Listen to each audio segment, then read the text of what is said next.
What would happen if you threw together psychopathic vampires, jacked Aztec gods, Italian mobsters, and a priest trying to end the universe inside a prison in Florida? It sounds like the fever dream of someone who hasn't slept in days, but it's just another day in the life of the most brilliant and unlucky family in pop culture. Every anime fan knows the classic hero's journey from shows like Dragon Ball or Naruto, always focused on perseverance and self-improvement. That format is great, of course, but sometimes we need something that just kicks every narrative rule straight out the window. And that's exactly where the story we're revisiting today comes in. JoJo's Bizarre Adventure. What begins as a Victorian inheritance melodrama quickly spirals out of control, turning into a spectacle of outrageous battles, ghosts, and model-like poses. But anyone who thinks the series survives on sheer weirdness and internet memes alone is mistaken. This saga has a lot of heart. At its core, it's a visceral story about accepting your destiny, facing grief, and embracing immortal blood ties. So today on the channel, JoJo's Bizarre Adventure, a chaotic kind of madness that will stay etched in your memory. Meet George, the world's most oblivious father. After a carriage accident, he wakes up being looted by a human rat named Dario Brando and decides this thief is actually his savior and best friend. 12 years pass, and the rat's son Dio arrives at the Joestar mansion determined to turn our protagonist Jonathan's life into a living hell.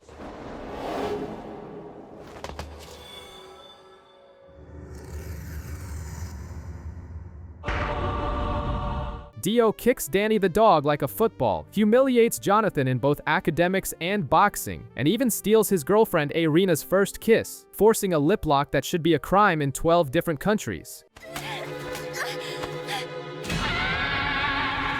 You thought your first kiss would be JoJo, but it was I, Dio! The rivalry heats up so much that blood from a brawl splashes onto a stone mask hanging on the wall, which reacts as if it's thirsty. But when Danny is discovered in the furnace, Jonathan realizes his adoptive brother is a psychopath. What's that? Something got into the incinerator?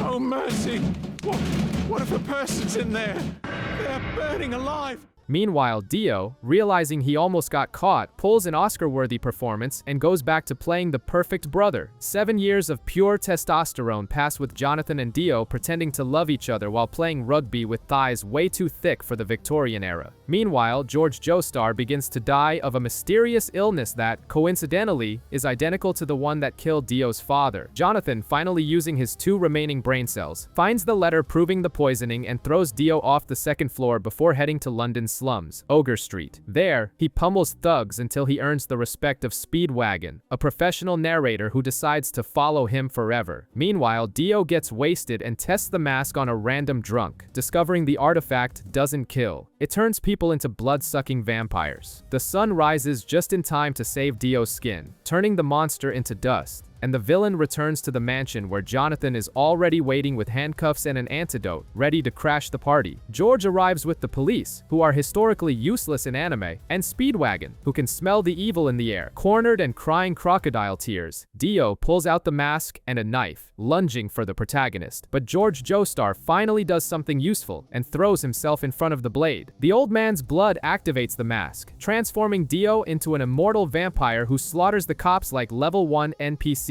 Realizing bullets don't work against someone who has rejected his humanity, Jonathan sets his own house on fire because apparently home insurance wasn't a thing back then. They climb the walls, defying gravity, all the way to the burning roof, where Jonathan sacrifices himself in a death embrace, impaling Dio on a statue of the goddess of love. The protagonist is blasted away by the explosion, but the charred villain survives and sucks the blood of a random Chinese man to keep being a nuisance. 3 days later in the hospital, Speedwagon catches Nurse Irina tending to Jonathan's massive assets with great care. Meanwhile, Dio is still kicking, being pushed around in a wheelchair and creating zombies, including Jack the Ripper, who has become his personal lackey. Jonathan visits the ruins of the mansion and meets Zeppeli, an eccentric Italian who punches frogs without hurting them and teaches a breathing technique that grants superpowers. Hamon.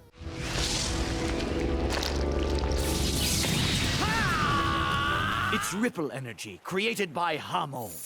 Zeppeli reveals his father also became a vampire because of the mask and traumatized the whole family. The trio sets off and falls into a trap in a dark tunnel where Jack hurls scalpels at them. Zeppeli, in a moment of pure pedagogical arrogance, hands Jonathan a glass of wine and tells him he must kill the monster without spilling a single drop. The protagonist uses the scent of the alcohol to locate the enemy and disintegrates the Ripper through a wall with a sunlight-powered punch. The group is robbed by a kid named Poco, who defies physics by floating in midair, but Jonathan and Zeppeli run across the water like two buffed-up Jesuses and catch him. Jonathan appears in a graveyard with the hypnotized boy and decides to show off his new tricks, freezing Zeppeli's arms just by touching them. Since the vampire thinks he's too posh to fight, he summons two legendary zombies, Bluford and Taurucus, ancient warriors who despise humanity. Bluford uses his long, silky hair like tentacles to drag Jonathan to the bottom of the lake, thinking the protagonist will drown. But Jonathan finds an air bubble trapped under a rock, takes a deep breath, and uses the water as a Hamon conductor, turning the entire lake into a weapon against the zombie who was in dire need of a haircut. Bluford tries to deliver a death hug with his mane, but Jonathan channels solar energy through the enemy's sword and disintegrates his arm before unloading a barrage of glowing punches. The beatdown is so righteous that Bluford's humanity returns. He hands his sword to Jonathan before turning into glitter and heading to heaven. Taurucus, who has no time for sentimentality, attacks the group, who escape on a hang glider made of leaves glued together with spit and life energy. They land at an old castle where Taurucus drags Jonathan into a torture chamber called the Chain Neck Death Match, which is exactly what it sounds like. Speedwagon and Zeppeli are locked outside until little Poco crawls through a window and opens the door, taking a beating in the process. Zeppeli looks at the scene and realizes it's time to fulfill the Master's dramatic death quota. The prophecy is fulfilled, and Taurucus splits Zeppeli in half like a loaf of bread. Even while sliced, the Master grabs Jonathan's hand and transfers the rest of his life force, healing his student's neck and giving him an absurd power buff.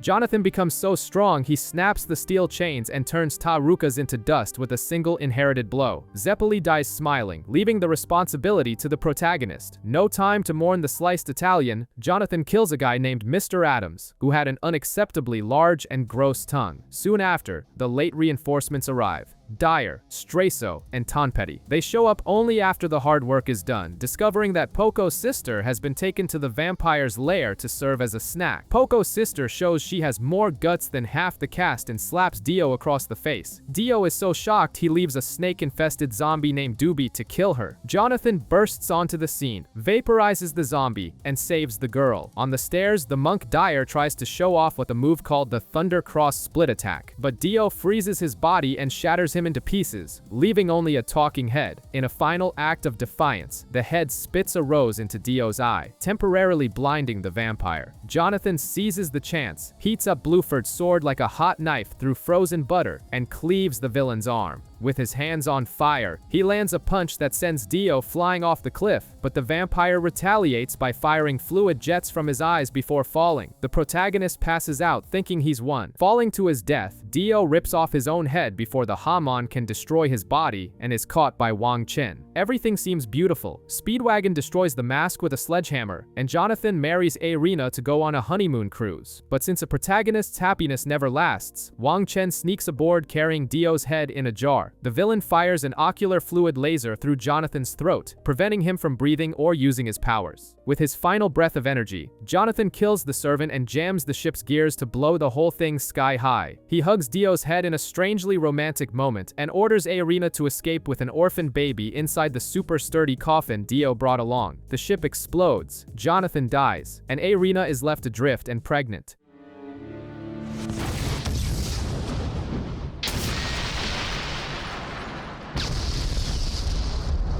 Nearly 50 years later, Speedwagon has become a rich oil tycoon and takes Straiso to see some naked men fused into pillars in Mexico. Meanwhile, in New York, we meet Joseph Joestar, Jonathan's delinquent grandson, who saves a kid named Smokey by beating up corrupt cops using a Coke bottle, and Hamon. News arrives that Straiso has betrayed the cause, killed Speedwagon, and used the mask to become young again. Joseph, who was busy having dinner with Grandma Irina and beating up racists in a restaurant, runs into Straiso on the street. The monk begins a villainous monologue about superiority, but Joseph has zero patience for old-school anime cliches. He pulls a Tommy gun out of thin air and empties the magazine into the vampire in the middle of the city, proving that for the Joestar family, the concept of subtlety died along with his grandfather. After Straiso recovers from being blown up like a birthday balloon and fires his ocular lasers, Joseph realizes the vampire won't fall for the old mirror trick. Our hero tries a sneak attack, but Straiso absorbs the Hamon with a scarf made of beetle muscles, because vampire fashion has always been questionable. Joseph, being the most dishonest human in history, reveals he planted grenades on the villain's back, but Straiso just puts himself back together like a Lego set. The Joestar then uses the family's ultimate technique, running away. So what are you gonna do then?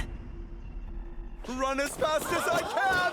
Make way! Move! Out of the way! This guy's in— The chase reaches the Brooklyn Bridge, where Straiso attacks him. Joseph counters with an energized shot glass to the vampire's forehead. Straiso finally gives up on life and explodes himself, but not before warning Joseph about the Pillar Men. Meanwhile, we discover Speedwagon is alive, held in a Nazi lab by an officer named Stroheim, who screams louder than a drunk at a tailgate as they feed prisoners to a buffed-up statue. Before saving the day, Joseph dispatches an irrelevant spy using cacti as organic grenades. To enter the Nazi base unnoticed, he decides the best camouflage is dressing as a woman with coconuts for breasts and tequila in hand, fooling absolutely no one with a positive IQ. Is it all right to bring that through too? Hands up in the air! Inside the lab, Stroheim names his pet statue Santana and decides to feed him a vampire. Santana, proving to be a polite eater, absorbs the vampire through his skin like a reverse suppository. The Pillar Man then decides to play contortionist, squeezing through the air vents and possessing a soldier's body, firing bullets from his fingers in an enviable display of manual dexterity. Joseph finally ditches the drag outfit and blocks the bullets with energized strands of hair, which makes as much sense as cartoon physics. Santana ignores Joseph's existence to disassemble a gun, fascinated by human technology, until he decides to show off his razor-sharp ribs. Joseph tries to resist, but when the monster tries to eat Speedwagon, the hero gets swallowed whole. However, it was all part of the Joestar's suicidal plan, as he explodes the monster from the inside with Hamon. Santana, being a stubborn piece of gum, clings to Joseph's leg and only lets go when Stroheim, in a moment of hysterical patriotism, decides a missing leg is a small price to pay to open the window and let the sun in. The Nazi blows himself up with a grenade, and Santana tries to hide in a well, thinking water blocks UV rays. But Joseph, who calculated the sun's position with an imaginary protractor, reflects the light off the water and turns the villain into stone. Before becoming mash, Stroheim warns that there are 3 more Aztec fitness gods in Europe, and sends Joseph to Rome. In Rome, Joseph starts a fight in a restaurant and meets Caesar Zeppeli, an arrogant Italian who despises the Joestar for breathing wrong. While the Speedwagon Foundation analyzes the petrified Santana and discovers he was just the unpaid intern of the Pillar Men, Caesar takes Joseph to see the Fontana del Tritona. The Italian humiliates the protagonist using soap bubbles and controlling a woman with a forced French kiss. But Joseph retaliates by spitting an energized pigeon into his face, proving that gross-out tactics beat elegance. The Nazis arrive with an extra named Mark and take everyone to the Colosseum, where 3 muscular men in loincloths awaken. Wamu, Cars, and AC/DC turn the soldiers into a human protein shake. Mark tries to flee and is sliced in half just by walking near them. Caesar, outraged at losing a friend who had exactly 2 lines, decides to face the gym gods alone. Caesar launches his glittery bubbles at Wamu, but the wind god counterattacks, striking the Italian in the eye. Cars and AC/DC decide the fight is irrelevant and leave, leaving Wamu to clean up the mess. Joseph arrives with his American clackers, looking like a hyperactive kid, and manages to hit the villain in the face, pissing him off. I mean, why would you retrieve something that comes right back to you? Wamo uses his divine sandstorm to shred Joseph, who plays dead and escapes in a minecart, making the villain swallow a stick of dynamite. With his pride wounded and his backside exploded, Wamu accepts a duel in 1 month and places a poison ring around Joseph's heart. AC/DC thinks the prank is hilarious and shoves another ring down Joseph's throat. Now Joseph is a ticking time bomb with an expiration date, and Caesar finally respects the idiot who fights with toys. Training begins in Venice with Lisa, a woman who doesn't age and decides the best lesson is throwing her students onto a pillar covered in oil in the middle of an abyss. Joseph is given a mask that makes breathing difficult, basically simulating chronic asthma, and has to scale the pillar using only his fingertips. Caesar climbs with elegance, but Joseph tries to cheat with ropes and nearly gets stabbed by the teacher. After days of rubbing themselves against the phallic pillar, they reach the top, where a high-pressure oil jet awaits. Caesar powers through, and Joseph uses his friend as a springboard to make it over. Having passed the public humiliation test, they meet Loggins and Messina, two instructors who promise to beat them until they learn to breathe right. Cars reveals his life goal is to become the ultimate life form, using a red stone that Lisa wears as a necklace. Pressed by the poison in his veins, Joseph goes for his final test and finds his instructor Loggins dead, with AC/DC crying over him. The villain has a bipolar meltdown, sobbing uncontrollably before laughing and launching blood boiling at 500 degrees. Joseph realizes brute force won't work against someone who spits lava, so he uses an energized wool cap to create a web of threads. AC/DC falls into the trap and is disintegrated, dropping the antidote. Joseph drinks the medicine and celebrates, too dumb to notice the villain's spinal brain has latched onto his back like a demonic tick. Joseph returns home thinking he's the king of the world, but AC/DC's brain possesses Susie Q, the cute maid. Our hero tries to peep on Lisa in the bath, but discovers the red stone of Asia was sent by mail to Switzerland. With Susie Q held hostage and acting like the girl from The Exorcist, Joseph and Caesar must synchronize their positive and negative hormone to eject the villain from her body without killing her.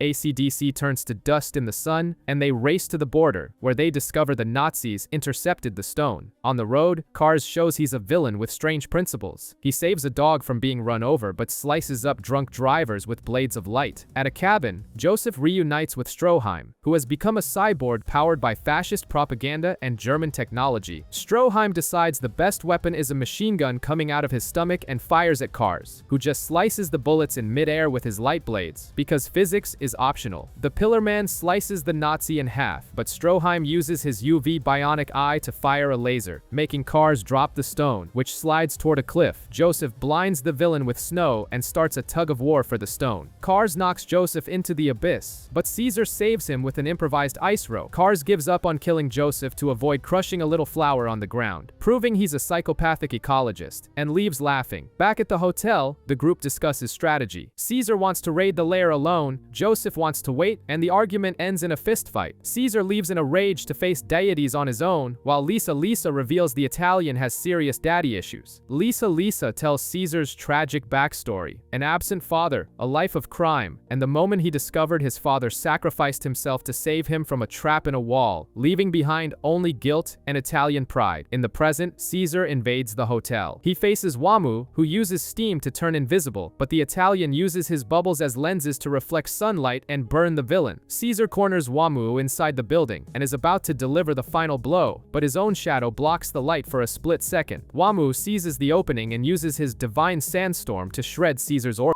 The Italian uses his final strength to rip the antidote ring from Wamu and seal it in a bloody bubble made from his own bandana. Wamu, moved by the battle, lets the bubble float away. When Joseph and Lisa arrive, they find only a cross-shaped rock crushing Caesar's body, and the cry of Shiza echoes, proving that no one wins against a ceiling falling on them.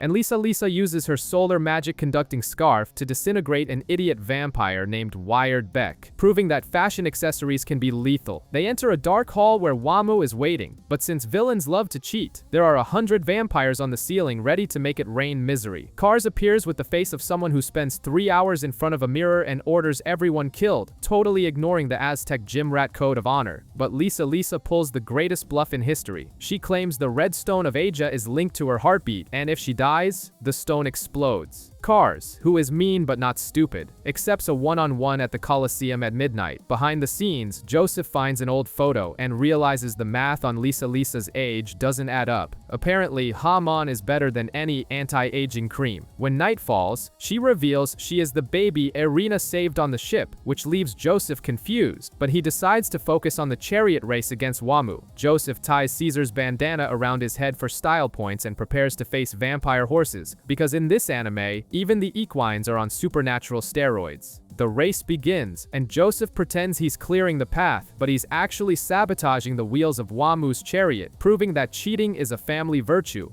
but the Pillar Man doesn't care about physics and rips out an entire stone column to use as a club. Joseph leaps using a warhammer like an Olympic pole vault, and the insanity only ramps up. Wamu decides to emerge from inside his own horse like an alien giving birth to itself and tries to launch his wind attack, but Joseph binds his arms. Wamu gets so pissed he injures his own eyes to fight by feeling the wind through his horn, which is the most ridiculous excuse for echolocation ever. On the second lap, they grab weapons from the track. Joseph grabs a giant rusty crossbow, while Wamu grabs a wooden sniper. Joseph takes a bolt to the ribs and falls from the chariot, looking like a wet sack of potatoes. But when Wamu moves in for the kill, Joseph fires a metal ball that acts like a pinball, tearing through the villain's chest. Every little piece. Why can't you avoid them like that, Wamu? An iron ball! Wamu, who should have been dead 3 times over by now, rips off his own arms, uses them as whips, and begins to strangle Joseph, preparing his final move, the atmospheric rift, which is basically a lethal vacuum cleaner. Wamu activates his wind protector, reverse vacuum mode. Joseph counters by tossing a Molotov cocktail. Wamu slices the bottle, acting like a tough guy, but Joseph ignites Caesar's bandana, forcing the villain to inhale burning oil. Wamu explodes from the inside out like a microwave stuffed with tinfoil. Wamu is reduced to a floating head, yet he maintains his honor by protecting Joseph from a mob of vampire extras before fading into cosmic dust. Cars watches the whole thing and executes his own soldiers for mocking his fallen comrade, acting all noble before becoming a total scumbag. Lisa goes 1v1 against Cars, but the villain uses a body double, stabs her in the back, and steals the Red Stone of Asia, proving that honor is for people who don't want to rule the world. He unleashes his vampire horde, but the cavalry arrives, Stroheim and Speedwagon with an army of back-mounted UV searchlights. Joseph rushes to save Lisa, and mid-chaos, Smokey finally drops the bombshell. Lisa is Joseph's mother. Our protagonist's brain short-circuits as he recalls every time he tried to hit on his own mom, creating the most awkward Oedipal moment in anime history. Joseph is dangling from a rope holding his mother, while Cars holds the other end. Below, the good Nazi army is deep-frying vampires with ultraviolet light. Joseph decides to set his own scarf on fire and goes for a suicide strike. Cars cuts the rope, but falls right into a thread trap Joseph had prepped. Mid-air, our hero discharges his last drop of Hamon, breaks Cars' blade, and sticks the landing. Speedwagon takes a dramatic beat to explain the soap opera backstory. Joseph's father was a useless guy who died to a zombie, and Lisa had to kill the beast and go on the run, abandoning her son so he wouldn't become a target. Stroheim thinks it's his time to shine and orders a full UV blast on Cars. It seemed like a good idea, but the villain had already slotted the stone into the mask. Instead of killing him, the light charges his batteries. Cars sprouts wings, becomes the ultimate life form, and is now sunproof, immortal, and probably exempt from income tax. Cars is now glowing in the sun, wearing nothing but a loincloth and a bloated ego. And he couldn't care less about it! He turns his hand into a killer squirrel that burrows into Stroheim's robotic body and crushes a bunch of soldiers. Apparently, evolution decided squirrels are the apex predators. Joseph realizes Plan A failed, so he switches to Plan B, the Joestar family's secret technique, running the hell away. He grabs the redstone and hijacks a plane, luring Cars toward an active volcano. Cars pursues him, turning feathers into flying piranhas and tentacles that eat metal. The plane starts to go down, and Joseph parachutes out. It was a dummy. The madman stayed on the plane to ensure a direct hit on Cars. Stroheim appears out of nowhere inside the cockpit, sacrifices his robot legs to cushion Joseph's fall, and they launch Cars into the volcano. The villain starts melting in the lava like ice cream on hot asphalt. It looks like the nightmare is over. Spoiler alert, it's not. Cars emerges from the lava protected by an air bubble, proving that cockroaches and Aztec gods survive everything. He severs Joseph's arm with a turbocharged Hamon strike, humiliating our hero at his own game. But Joseph, driven by pure instinct and a massive stroke of luck, holds up the red stone to block the attack. The energy triggers a massive volcanic eruption that launches the island into the stratosphere. Cars tries to fly away, but gets hit by Joseph's severed arm, which also flew up, knocking him into deep space. In the vacuum, Cars freezes solid, turns into a statue, and eventually stops thinking. becoming the most powerful piece of space junk in the galaxy. Back on Earth, Joseph's funeral is held. Everyone is crying until the man himself shows up alive with a mechanical hand, asking why nobody came to pick him up. He reveals he married Susie Q, and she simply forgot to tell everyone he was alive. Years pass, Joseph grows old and cranky, and we cut to 1987. Fishermen pull a coffin marked Dio from the bottom of the sea. In a Japanese prison, a delinquent stares at a wall, ready to start the next season of bizarre adventures.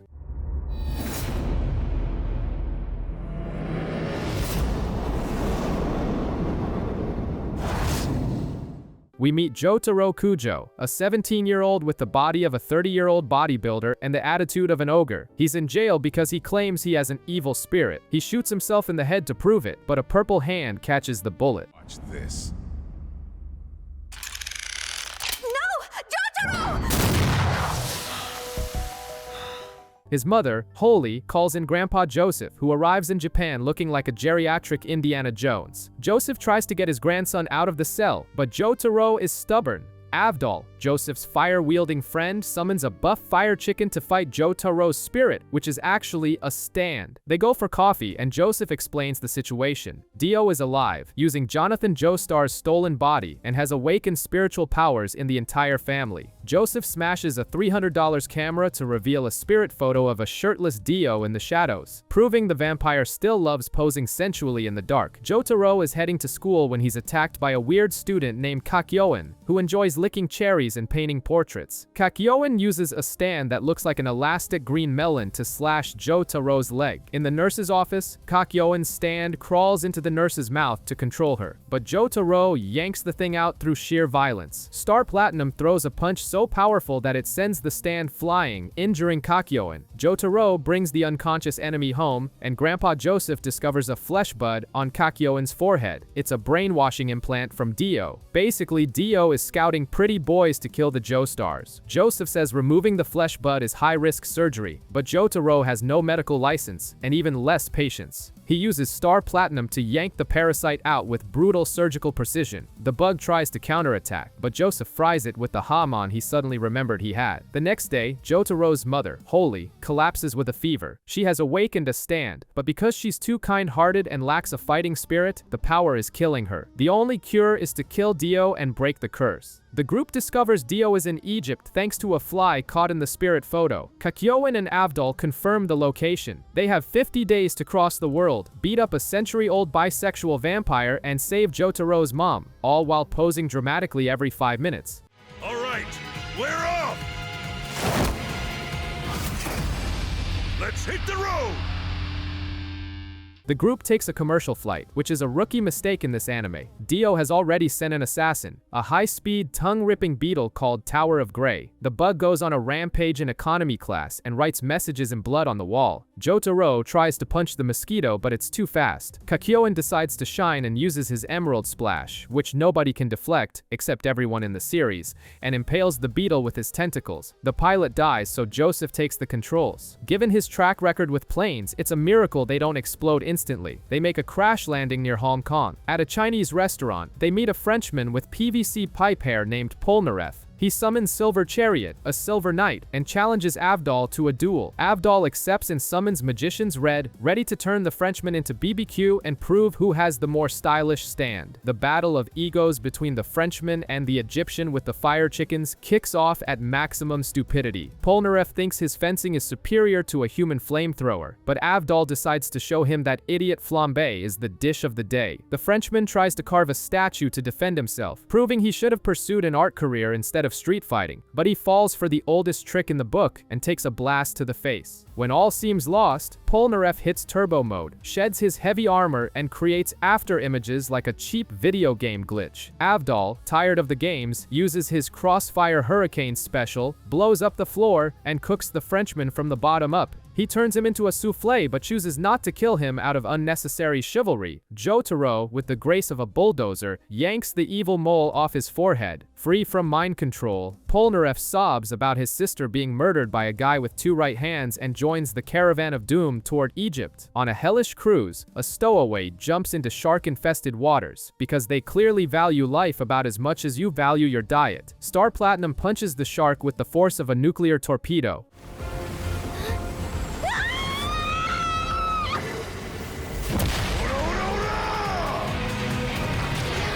saving what everyone thought was a boy, but was actually a runaway girl. Before they can ask for a refund on the trip, Captain Dragon tries to kidnap the girl, revealing he's an imposter and the user of Dark Blue Moon. The fight goes underwater, where the fishman creates a whirlpool and covers Star Platinum in nasty barnacles. The villain thinks he's won because he's in his habitat, but he forgets Jotaro has magic fingers. Using Starfinger, Jotaro extends his fingers and defeats the fishman with a quick strike. The boat explodes, and they drift until they spot a massive freighter in the fog, which is definitely not a trap. The group boards the deserted freighter and finds the only crew member, a pervy orangutan in a cage. The girl, Anne, thinks the beast is cute until he lights a cigar and reads a Playboy, proving evolution went wrong somewhere. A crane comes to life and crushes a random sailor, but Anne decides it's the perfect moment to take a shower. The ape invades the bathroom, but Jotaro crashes the party. He realizes the entire ship is the stand's strength, and the ape is the user, which makes total sense in this trippy universe. The freighter tries to crush them, but Jotaro embeds a button in the primate's forehead and pummels him with a Ata barrage until the ape is paid. Without its user, the colossal ship shrivels into a tiny fishing boat, leaving them floating towards Singapore, while an old lady with two right hands plots her revenge. In Singapore, the group splits into separate hotel rooms because common sense is a foreign concept to them. Polnareff finds a voodoo doll on his dresser and thinks it's cute until he's attacked by Devo the Cursed, who was hiding in the minibar like an expired soda. The Frenchman wounds the guy, but that only activates his power. The ebony devil doll comes to life, ties Polnareff up, and tries to saw his legs off from under the bed. Blinded by cheap shampoo and bleeding out, Polnareff uses mirror shards to aim and slices the doll to bits, causing the user to die in agony in another room.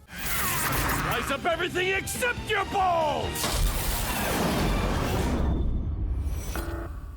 Meanwhile, Joseph watches TV and sees Kakyoin acting like a traitor, a fake spoiler of things to come. When Jotaro finds his friend, he gets a look that screams, "I'm going to try to kill you in the next 24 hours. The supposed Kakyoin acts like an alien in a human suit, eating beetles and trying to toss Jotaro off a cable car. Just a typical Tuesday for them. The imposter reveals himself as Rubber Soul, user of a disgusting yellow goo called Yellow Temperance, that devours everything, including innocent dogs, to the audience's grief. Jotaro tries to burn and freeze the blob, but nothing works, so he goes for the ultimate tactic, punching the floor of the cable car and taking a dive. In the water, he beats the villain until he begs for his mother and reveals the killer of Polnareff's sister is Centerfold, user of Hanged Man. Jotaro, with the mercy of a loan shark, delivers a pressure punch that sends the guy back to the sewer. Later, on the train, the real Kakyoin juggles a cherry on his tongue while going the thing with cherry, traumatizing everyone in the carriage. Could I have one? Yeah, sure.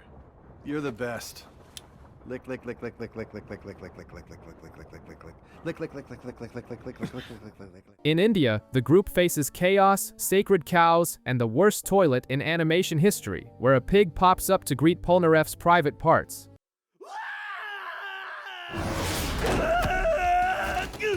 Toilet!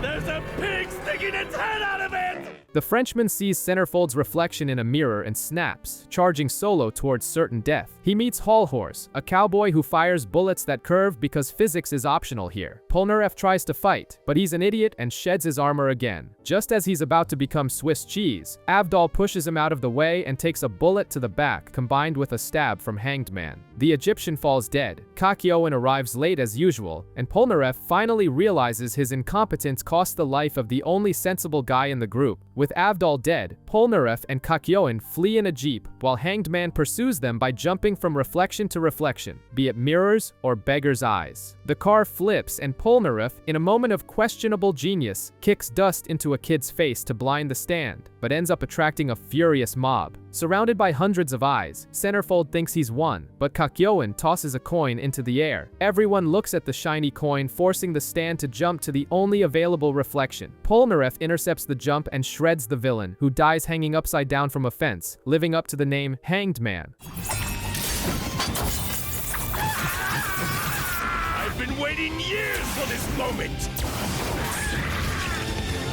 Hall Horse flees like a coward but accidentally drops a drop of blood from his new girlfriend, Naina, onto Joseph's arm, planting a seed of evil. The old crone Enyaba mourns her ugly son while a mole on Joseph's arm grows and starts talking, introducing itself as Empress. The mole kills a doctor and grows into a humanoid attached to the old man, making him look like a B-movie mutant. Joseph tries to use Hamon, but he can't electrocute his own arm, so he runs through the city creating chaos. Empress tries to take over his body, but Joseph, using his classic trickery, dips his arm into a barrel of hot tar. The substance hardens and he uses hermit purple to shatter the crust, killing the stand and causing the beautiful Naina to explode into a puddle of blood and fat. The group hops in a car and heads for Pakistan, completely ignoring international traffic laws. On the road, a red car starts tailing them like a scene from the movie Duel, trying to shove the group off a cliff. Kakyoin saves them with emerald tentacles, but the enemy car reveals itself as the Stand Wheel of Fortune, which fires gasoline and electrical bolts. The villain thinks he's won and starts laughing, but Jotaro has dug a hole in the ground while no one was looking. He emerges from the earth and pummels the car until only the chassis remains. The user crawls out, a buff midget with deformed arms named ZZ. They chain him to a rock, steal his car, and finally ship the girl Anne back home, because no one could stand babysitting a kid in a war zone anymore. Arriving in a fog-covered town full of corpses that nobody seems to care about, the group stays at a hotel that screams Death Trap. The owner is Inyaba, disguised as a sweet old lady, but Hall Horse shows up to blow her cover. The crone, furious that the cowboy let her son die, stabs his hand with scissors. The Stand Justice, the Fog, enters the wound, controls his arm, and forces Hall Horse to point his own gun at his head, humiliating the gunslinger in front of everyone. Emperor!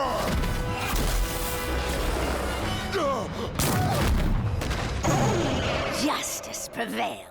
He faints from fear, and the old lady turns her attention to her next target, the idiot Polnareff, who is alone in his room and easily manipulated as always. The old hag tries to hide Hall Horse in the closet while pampering the dumb Frenchman, but one slip-up is all it takes for her to summon justice and turn the entire village into a Walking Dead set. Meanwhile, Polnareff rushes to the bathroom to drop a deuce, but the fog attacks through the keyhole, enters his mouth, and forces the idiot to lick the toilet in a disgusting sanitary fetish.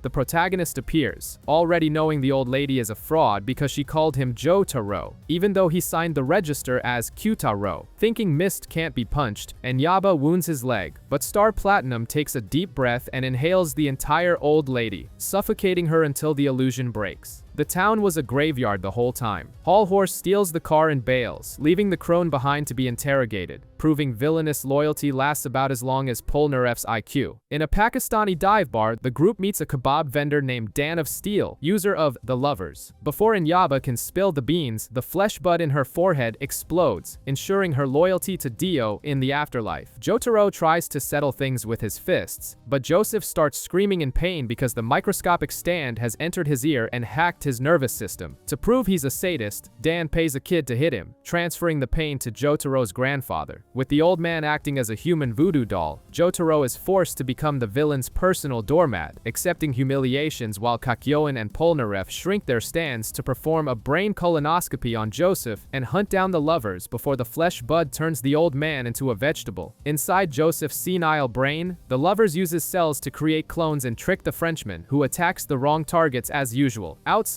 Jotaro is demoted to a jewelry thief under Dan's orders, noting every humiliation in a mental revenge notebook. Kakyoin, being the only one with working neurons, locates the real lovers, and Joseph fries the flesh bud with his rusty hamon. The villain tries to flee into a little girl's ear, but is caught by Hierophant's long green tentacle. With no hostages left, Dan of Steel tries to surrender, but Jotaro presents the bill, an Ada sequence so long it turns the guy's bones into breadcrumbs. Can never eat cake back with money!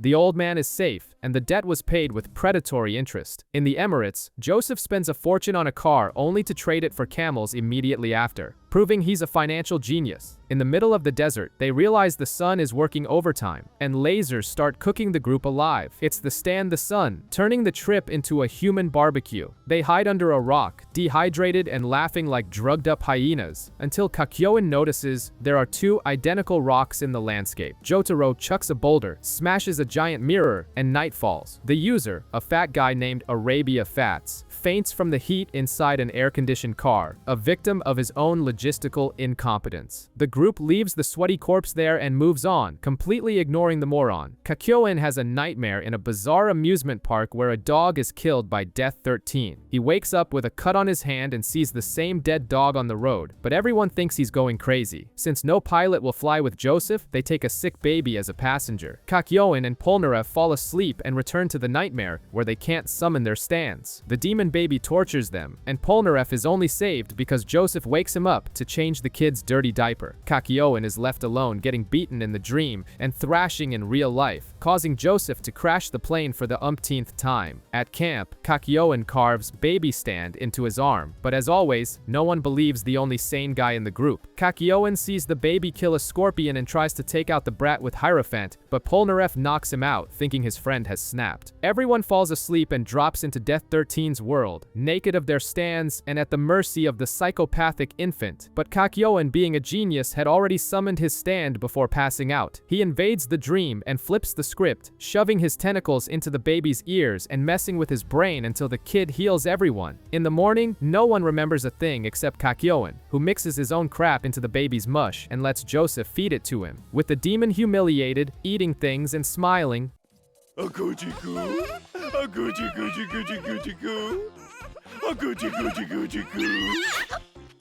the group heads for the Red Sea. They arrive at an island to find Avdol's father, but the old man ignores Polnareff, who runs off crying with guilt, thinking he killed his friend. On the beach, he finds a magic lamp and summons a genie named Cameo. After wishing for money and seeing a chest appear, the idiot wastes his other wishes asking to revive his sister and Avdol. His sister returns as a clay doll that tries to eat his face, revealing the genie is the user of the stand judgment. Polnareff tries to undo the mess, but he's already spent his third wish. Now, bleeding and alone, he's forced to fight zombie clay versions of the people he killed, proving that stupidity carries a high price. While the sisters' clay doll chews on Polnareff, a mud Avdol appears to blame him. The Frenchman prepares for death, but the real Avdol shows up, low on health but high on fire, and cooks the dolls. He reveals Hallhorse's bullet only grazed his forehead and uses Magician's Red to vitrify the enemy stand. They find Cameo hiding underground, breathing through a straw, and Avdol, with exquisite cruelty, pees into the tube to force the guy out. Back with the group, we find out everyone knew Avdol was alive except Polnareff, because he's too much of a gossip to keep a secret. Avdol's father was just Avdol in a disguise, officially crowning Polnareff as the group's jester. To prevent Joseph from crashing another plane, they take a submarine. Polnareff pretends he knows how to pilot it, and Joseph calls his wife to lie to her face. The piece ends when a mug comes to life and attacks the old man, revealing itself as High Priestess, Rose's stand, which can turn into any mineral. The submarine starts sinking, the air runs out, and the villainess turns into blades and harpoons to turn the group into sushi. With no other choice, they decide to ditch the junk bucket and swim for it, with Jotaro promising to turn the villainess's dentures into dust while Suzy Q stays in New York thinking her husband is on a geriatric cruise. The group suits up in diving gear and hits the water, but Polnareff realizes his air regulator tastes like tentacles. High Priestess has slid right down his throat. Joseph and Kakyoin have to pull the thing out in a scene that looks like a tapeworm extraction. The stand transforms into a giant harpoon, but they manage to surface, right inside a massive stone mouth at the bottom of the sea. Rose tries to crush Jotaro with unbreakable diamond teeth, but Star Platinum, fed up with the nonsense, rips her mouth apart from the inside out with a brutal sequence of punches to the gums, shattering every tooth and disfiguring the user on the surface via neural link. They finally reach Egypt and strike a heroic pose just as the Speedwagon Foundation arrives with a canine reinforcement. But when the crate opens, out pops a flatulent Boston Terrier with a face like he just ate something he hated. Iggy wastes no time. He chews on Polnareff's hair, farts in his face, and makes it clear he'd rather have coffee-flavored gum than save the world.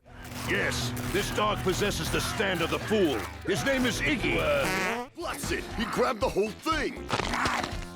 They decide to fly by helicopter because apparently they haven't learned a thing from Joseph's last 300 air disasters. Naturally, they crash. One pilot drowns in the sand and the other becomes a human water fountain, courtesy of Geb, a water stand controlled by Endul, a blind man with the hearing of a bat and the aim of a sniper. Kakyoin tries to be useful but gets his eyes and is sent to the sidelines. While panic reigns and the protagonist wonders if he's going blind too, Iggy does the only smart thing. He bails, leaving the idiots to die in the scorching sand. As the sun cooks the group's remaining brain cells, Avdol tries to trick the blind man by tossing his bangles, but Indul doesn't fall for that nonsense. Jotaro, done with subtlety, decides the dog is going to work whether he likes it or not. Iggy takes flight and Jotaro grabs onto him, using the dog's sand stand, the fool, to fly along. While Iggy tries to process the animal abuse, Jotaro lands behind Indul. The blind man realizes his goose is cooked and commits suicide with his own water, but not before dropping the spoiler that there are 9 Egyptian gods waiting in line to get beaten up. After a half-baked burial in the middle of nowhere, Jotaro puts on his cap and feels something warm and mushy dripping down his forehead. Iggy left him a stinky brown present, proving that revenge is a dish best served warm. Meanwhile, 2 brothers who look like they're missing a few screws, Oingo and Boingo, prepare to kill everyone with a comic book and some orange juice. With Kakyoin and Avdol in the hospital enjoying a paid vacation, the Oingo-Boingo brothers decide to strike. The future-predicting comic book foresees poison tea, so Oingo disguises himself as a waiter, but Iggy, the agent of chaos, causes a scene and nobody drinks a drop. The next prophecy says Jotaro's head will explode from an orange. Oingo plants the bomb, but Joseph and Polnareff show up and, thinking Oingo is Jotaro, drag him into the car. Now the villain is trapped with the guys he's trying to kill and is forced to perform circus tricks to prove he's the cool Jotaro. He has to stuff 5 lit cigarettes in his mouth and drink juice without putting them out, nearly dying of instant lung cancer. Desperate to escape before the orange blows, he bails from the car, but Polnareff tosses the fruit out the window. Oingo steps on his own trap, gets launched into the air, and still takes a beating from the thugs he tried to rob earlier. The group moves on laughing, having no clue they just defeated an enemy. On the banks of the Nile, a peasant named Chaka finds a sword on the ground and, like any sensible person, decides to pick it up. The sword is Anubis, a needy stand that possesses the kid and makes him slash his father, his friend, and even a cow that was just minding its own business. Polnareff,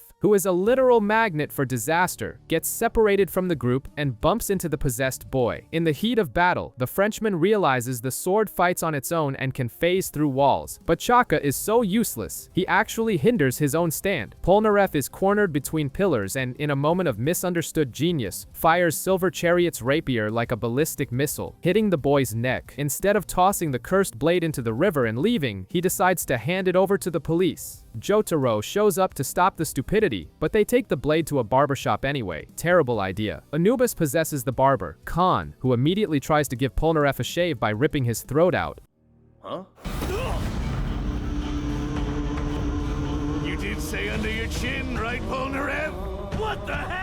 The barber Khan, powered up by the sword demon, learns Polnareff's moves in seconds and starts humiliating the Frenchman. Jotaro intervenes, brushes the barber aside, and breaks the sword in half with a punch from Star Platinum. Problem solved? Of course not. Polnareff tries to pick up the hilt and ends up possessed himself. Now we've got the Frenchman dual-wielding swords fighting with the speed of an industrial blender. Jotaro is forced to fight his friend and takes a few hits, but solves it the classic way. He lets the sword stab his stomach just to trap the blade in his abs of steel and crushes Anubis with a rain of punches. The broken sword still tries to possess a random kid, but Iggy, the season's MVP, trips the boy to steal a lollipop, causing him to hurl the sword into the Nile. Anubis sinks forever, rusting at the bottom while cursing at dogs who like sweets. In Luxor, Joseph sees an electrical socket embedded in a rock in the middle of the street. Instead of ignoring it like a normal person, he sticks his finger in. Zap. Now he's a human magnet thanks to Bastet, the stand of Mariah, a woman with legs for days. Everything metal sticks to the old man. Nails, cans, and even an old lady's skirt who is rightfully outraged. Avdol shows up to help and, genius as ever, touches the socket too. Now they're both magnetized. They try to chase Mariah but end up attracting forks and knives and risk dying of tetanus. The chase ends in a women's restroom, where the magnetic force becomes so strong that Joseph and Avdol stick to each other in an extremely compromising position, being dragged through town stuck together like 2 lovers in a low-budget romance movie, all while Mariah laughs in their faces. Joseph and Avdol's romantic situation worsens when they roll onto train tracks. With a locomotive coming to kiss their asses, Avdol melts the ground so they can escape by a hair. Mariah reappears and decides to crank up the power, tossing nuts, bolts, and even hurling cars at them. But the 2 crafty old men use physics in their favor. They cover their bodies with tons of scrap metal, feign defeat, and position themselves on opposite sides of the villainess. When they deactivate their resistance, the magnetism pulls their metal-clad bodies toward each other at maximum velocity. Mariah becomes the filling in a scrap metal sandwich and has every bone in her body crushed by the deadly embrace of the two meatheads. They rid themselves of the metal, the shame, and the villain, but barely have time to celebrate because Alessi is already on their tail. Polnareff is walking around feeling nostalgic for his childhood when Alessi shows up and uses his stand, a shadow that de-ages anyone who touches it. Polnareff tries to fight, but the shadow catches him and poof, he's a 7-year-old kid with oversized clothes falling off him.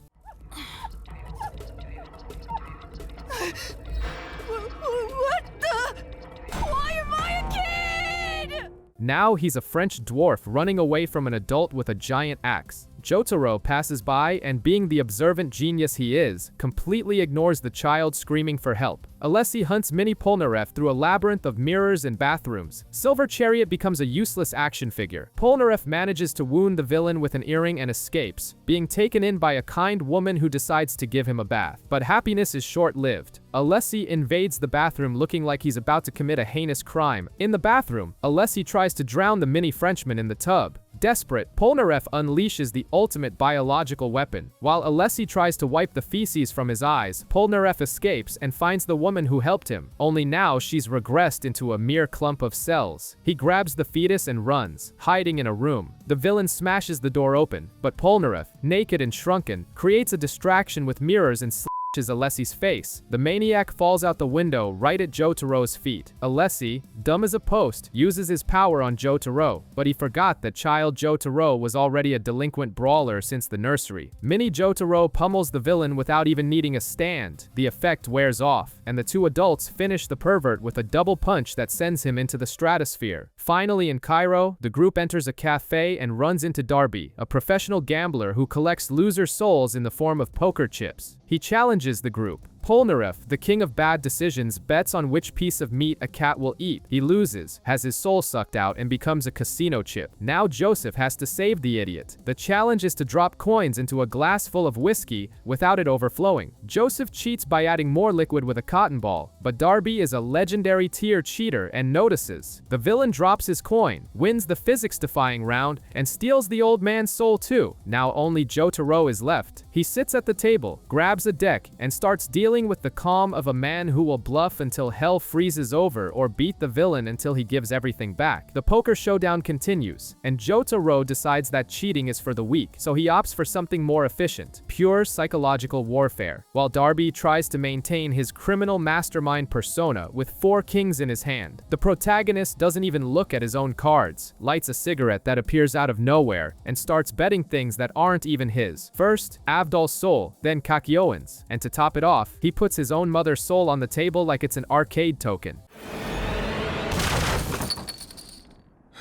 That's where you're wrong. I'll raise you with my mother's soul.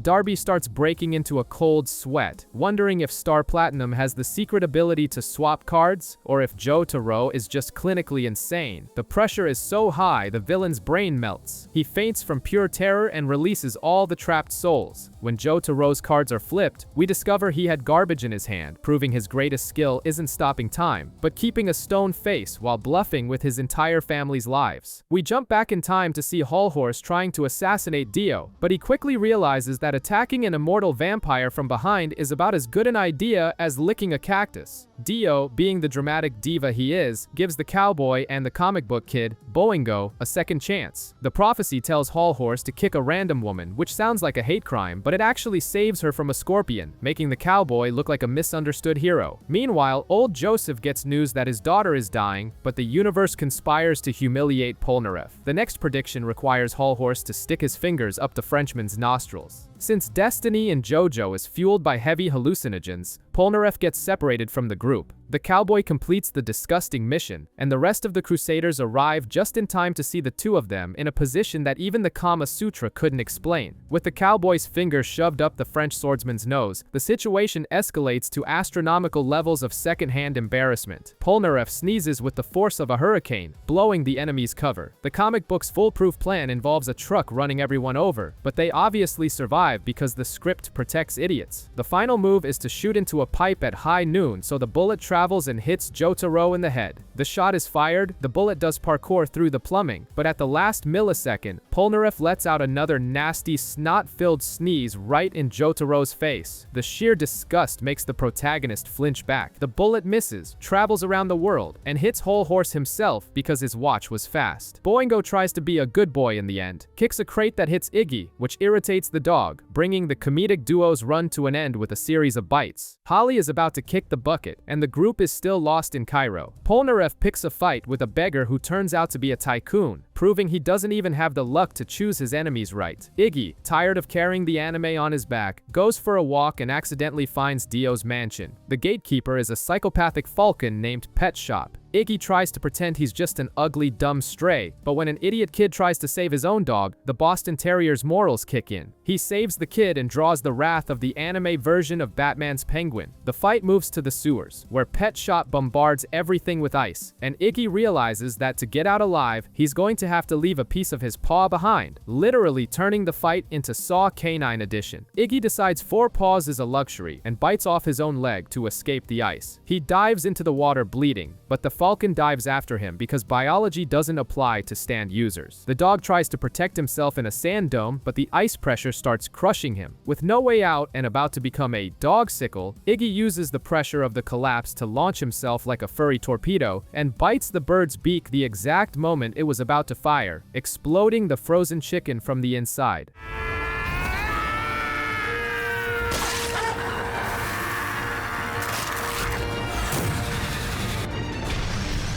He faints, remembering the glory days when he just ate and slept, but is rescued by the boy he saved. After being patched up by the Speedwagon Foundation doctors, Iggy wakes up pissed off and guides the group to the mansion, where they are swallowed by an infinite hallway and realize the nightmare has only just begun. They expected to find Dio, but instead run into Darby's younger brother, a gamer butler with the soul of a forum incel. Darby predicts Jotaro's punch, grabs his arm, and drags Jotaro, Joseph, and Kakyoin into a video game dimension. The villain collects dolls made from the souls of losers, which is creepy even by this show's standards. Kakyoin, who spent his entire childhood locked in his room gaming because he had no friends, accepts the challenge in F Mega. He starts off playing like a noob, but soon uses a drift to knock Darby's car off the track. The race becomes a deadly game of tag in a tunnel, and Kakyoin needs to use every gamer brain cell he has to avoid becoming an action figure on a maniac's shelf. Kakyoin thinks he's the Vin Diesel of Mario Kart and knocks Darby's car into the abyss, celebrating victory too early, but he forgot he's playing against the console owner and the glitchy physics favor the villain, who returns to the track, wins the race, and sucks Kakyoin's soul into a doll, turning the student into a decorative accessory. Jotaro takes over the controller, ignores his useless grandfather's warnings, and picks a baseball game. At first, he plays worse than your drunk aunt, getting humiliated with every swing. But when Jotaro understands the mechanics, he starts hitting home runs like it's nothing. Darby tries to read his soul to predict the pitches, but gets wrong information. Jotaro then points exactly where he's going to hit, breaking the villain's mind with the psychological pressure of professional-level school bullying. The game turns into a mental duel where Darby reads Jotaro's soul calling for a fastball, but the pitch curves and the gamer misses badly. The paradox fries the butler's brain. He drops the controller in a panic and releases Kakyoin's soul. The big reveal: Jotaro never even touched the controller. Joseph was the one playing, using Hermit Purple to press the buttons because Jotaro probably doesn't even know how to turn on a console. With the farce revealed, Star Platinum delivers an Ada that sends Darby through the ceiling. Meanwhile, Vanilla Ice, Dio's #1 fanboy, cuts off his own head to prove his loyalty. Dio, impressed by the devoted stupidity, revives him and orders him to kill the Joestars. Vanilla Ice uses his stand cream to eat itself, turning into an invisible vacuum ball. Abdal senses the danger, shoves Polnareff and Iggy out of the way, and is instantly deleted from existence, leaving only his arms behind as a brutal warning that the script has stopped playing around.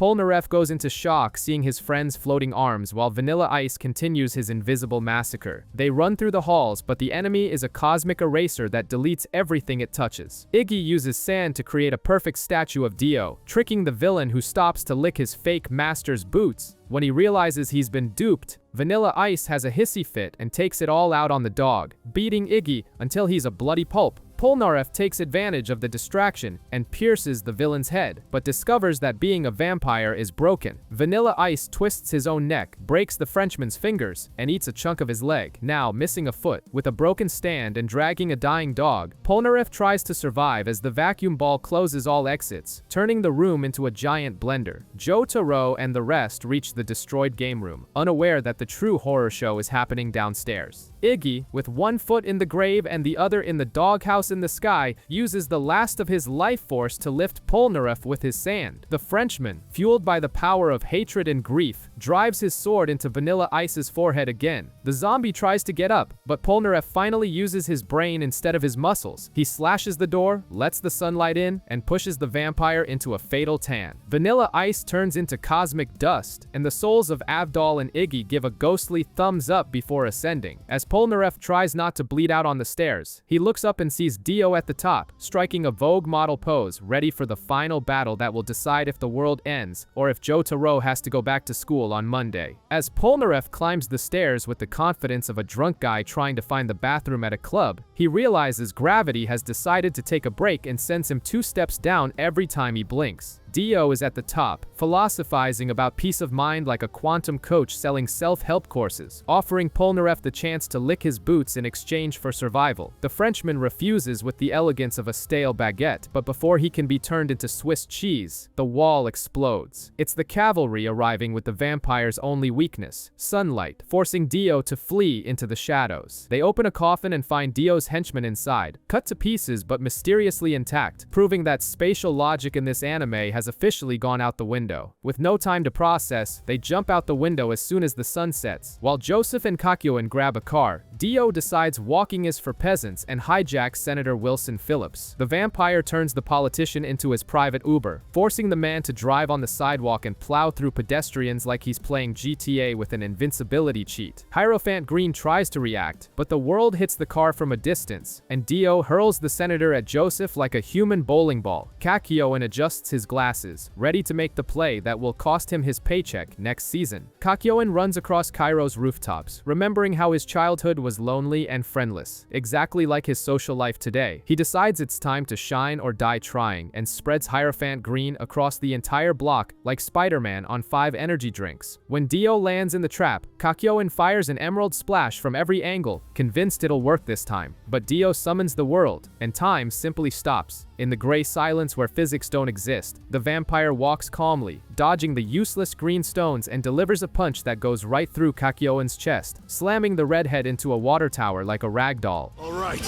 here it comes. Behold the world! Agonizing and leaking more fluid than a blown radiator, Kakyoin finally understands the secret. Dio's world is frozen time. With his last breath, he destroys the clock tower, sending a desperate signal to Joseph. The old man finally connects the dots and tries to use Hamon, but Dio rips the purple vines apart and admits he freezes time for 5 seconds, enough time to make instant noodles if you're fast. Joseph tries to warn Jotaro but takes a knife to the throat. Dio stand, the world gives him the ability to control time! Whatever you do, stay out of its way! Once more, the world! Jotaro, with the expression of someone who just woke up and hates Mondays, stares down Dio and decides that punching the air is the best strategy until Star Platinum and the world's fists collide, proving someone with enough testosterone to handle the heat has finally arrived. The fight turns into a version of Tom and Jerry on steroids, with the two flying through Cairo like human missiles. Dio stops time to finish the job but sees Jotaro's finger twitch in the frozen air and nearly has a vampiric heart attack. The protagonist plays dumb, but Dio discovers magnets on his body and thinks it was all a cheap birthday party magic trick. He relaxes to deliver the finishing blow and takes a punch to the gut inside the frozen time, realizing too late that the magnets were just a distraction and that Jotaro is a literal server hack. Dio retreats to suck the blood of a random shopkeeper and recover HP, pulling out a knife arsenal that would make any chef jealous. He turns Jotaro into a human pincushion, but the protagonist survives thanks to magazines stuffed in his clothes. Polnareff tries a sneak attack and is swatted like a fly, forcing Jotaro to stop his own heart with Star Platinum to play dead. Dio, as suspicious as a jealous ex-girlfriend, tries to listen for a heartbeat and almost falls for the bluff. But just as he's about to decapitate Jotaro with a traffic sign, the Japanese teen revives, shatters the vampire's skull, and sends him flying. Dio flees limping, tries to hail a taxi, crawls through the sewers, but it was all a plan to reach Joseph's body, suck the old man dry, and reach his greatest high form. Now juiced up on someone else's grandfather's blood, Dio enters a megalomaniacal ecstasy that makes any Disney villain look humble. Joseph's soul appears to Jotaro, pleading for caution, but the grandson completely ignores him because punching is much more fun than thinking. The battle returns to the skies, and Dio freezes time for 9 seconds. Enough time for him to fly off, find an industrial steamroller in the middle of nowhere, and try to flatten Jotaro into a human pancake. While the vampire screams "Rai," thinking he's just won the World Cup, Jotaro reveals he can also stop time, escapes by a hair, and appears behind Dio to shatter his legs. The vampire, humiliated and unable to walk, spits blood into his enemy's eyes in a desperate foul move. But Jotaro doesn't even need to see to land a punch that cracks the world in half. Since a stand is the user's soul, Dio explodes in a grotesque fashion, ending his centuries-long career of being a nuisance. The Speedwagon Foundation arrives and performs a bizarre reverse transfusion, returning the blood to Joseph, who revives and has the audacity to troll his grandson by pretending to be possessed. All you've done is resurrect yours truly! Bastard! Wait! Calm down, Jotaro! It was a joke! I was just kidding! The next day, they let the desert sun turn Dio's remains into glitter. Polnareff heads back to France to continue being useless on another continent, and Jotaro ends the journey staring at the photo of the Crusaders on the plane, with his mother finally cured of her magical flu. 12 years pass, and the world has only gotten weirder. In Morio, a hand is having coffee with a serial killer, while Jotaro, now dressed in white like a marine biologist who's never actually seen the ocean, arrives in town. He meets Koichi, a dwarf who is supposedly a high school student, and Josuke, a kid with a ridiculous pompadour who becomes possessed by a demon if anyone insults his hair. Jotaro reveals that Josuke is old Joseph's illegitimate son, the result of some geriatric extramarital business. Things get heated, Josuke snaps, and Jotaro has to stop time just to avoid getting beaten up by a teenager. After calming down, Jotaro warns him about a killer named Angelo in the area. Later, Josuke witnesses a robbery. The crook insults his hair, and the boy punches right through a hostage's stomach to hit the thief behind her, healing everyone in the process. A water-based stand escapes the crook's mouth and flees into the sewer, while Angelo, disguised as a milkman, vows revenge against the Higashikata family. Angelo tries to poison Josuke's mother disguised as a milk delivery man, fails miserably, and decides to vent his frustration on a dog and its owner. His aquatic stand, Aqua Necklace, infiltrates the house through the pipes and invades Josuke's mom's body, forcing the boy to attack her and then instantly repair the damage in order to trap the creature inside a bottle. However, Josuke's grandfather, who has the situational awareness of a brick wall, arrives wanting a glass of brandy. Angelo disguises himself as the drink. The old man downs it, and the result isn't pretty. Josuke learns the hard way that his crazy diamond can fix anything except the dead. Vowing to protect the town, he waits for the rain to fall for a rematch. 3 days later, the water stand returns, turning the house into a humid sauna and cornering Josuke and Jotaro. The boy swallows the stand, but reveals he had swallowed a latex glove beforehand, trapping the enemy in his stomach without touching flesh. They hunt down Angelo's original body, and when the killer begs for mercy, Josuke decides prison is too lenient and fuses the guy with a rock forever, creating the town's newest bizarre tourist attraction. The talking rock reveals that a guy in a school uniform stabbed him with a magical arrow that awakens stands, and that someone is building an army of users in Morio. Angelo tries one last move using a child as a hostage, but Josuke cements him into the rock for good, turning him into part of the scenery. Days later, Koichi and Josuke investigate an abandoned house that looks like a set from a B-list horror movie. Koichi, with the intellect of a hamster, sticks his head through the gate and gets crushed by Okuyasu, a delinquent who looks like he failed 4th grade 5 times. Outside, Jotaro discovers the bow and arrow are in town. Inside the mansion, the older brother, Keicho, shoots the arrow into Koichi's neck to see if he gains powers or dies trying. Josuke tries to save his friend but faces the hand, a stand that erases space and pulls everything closer.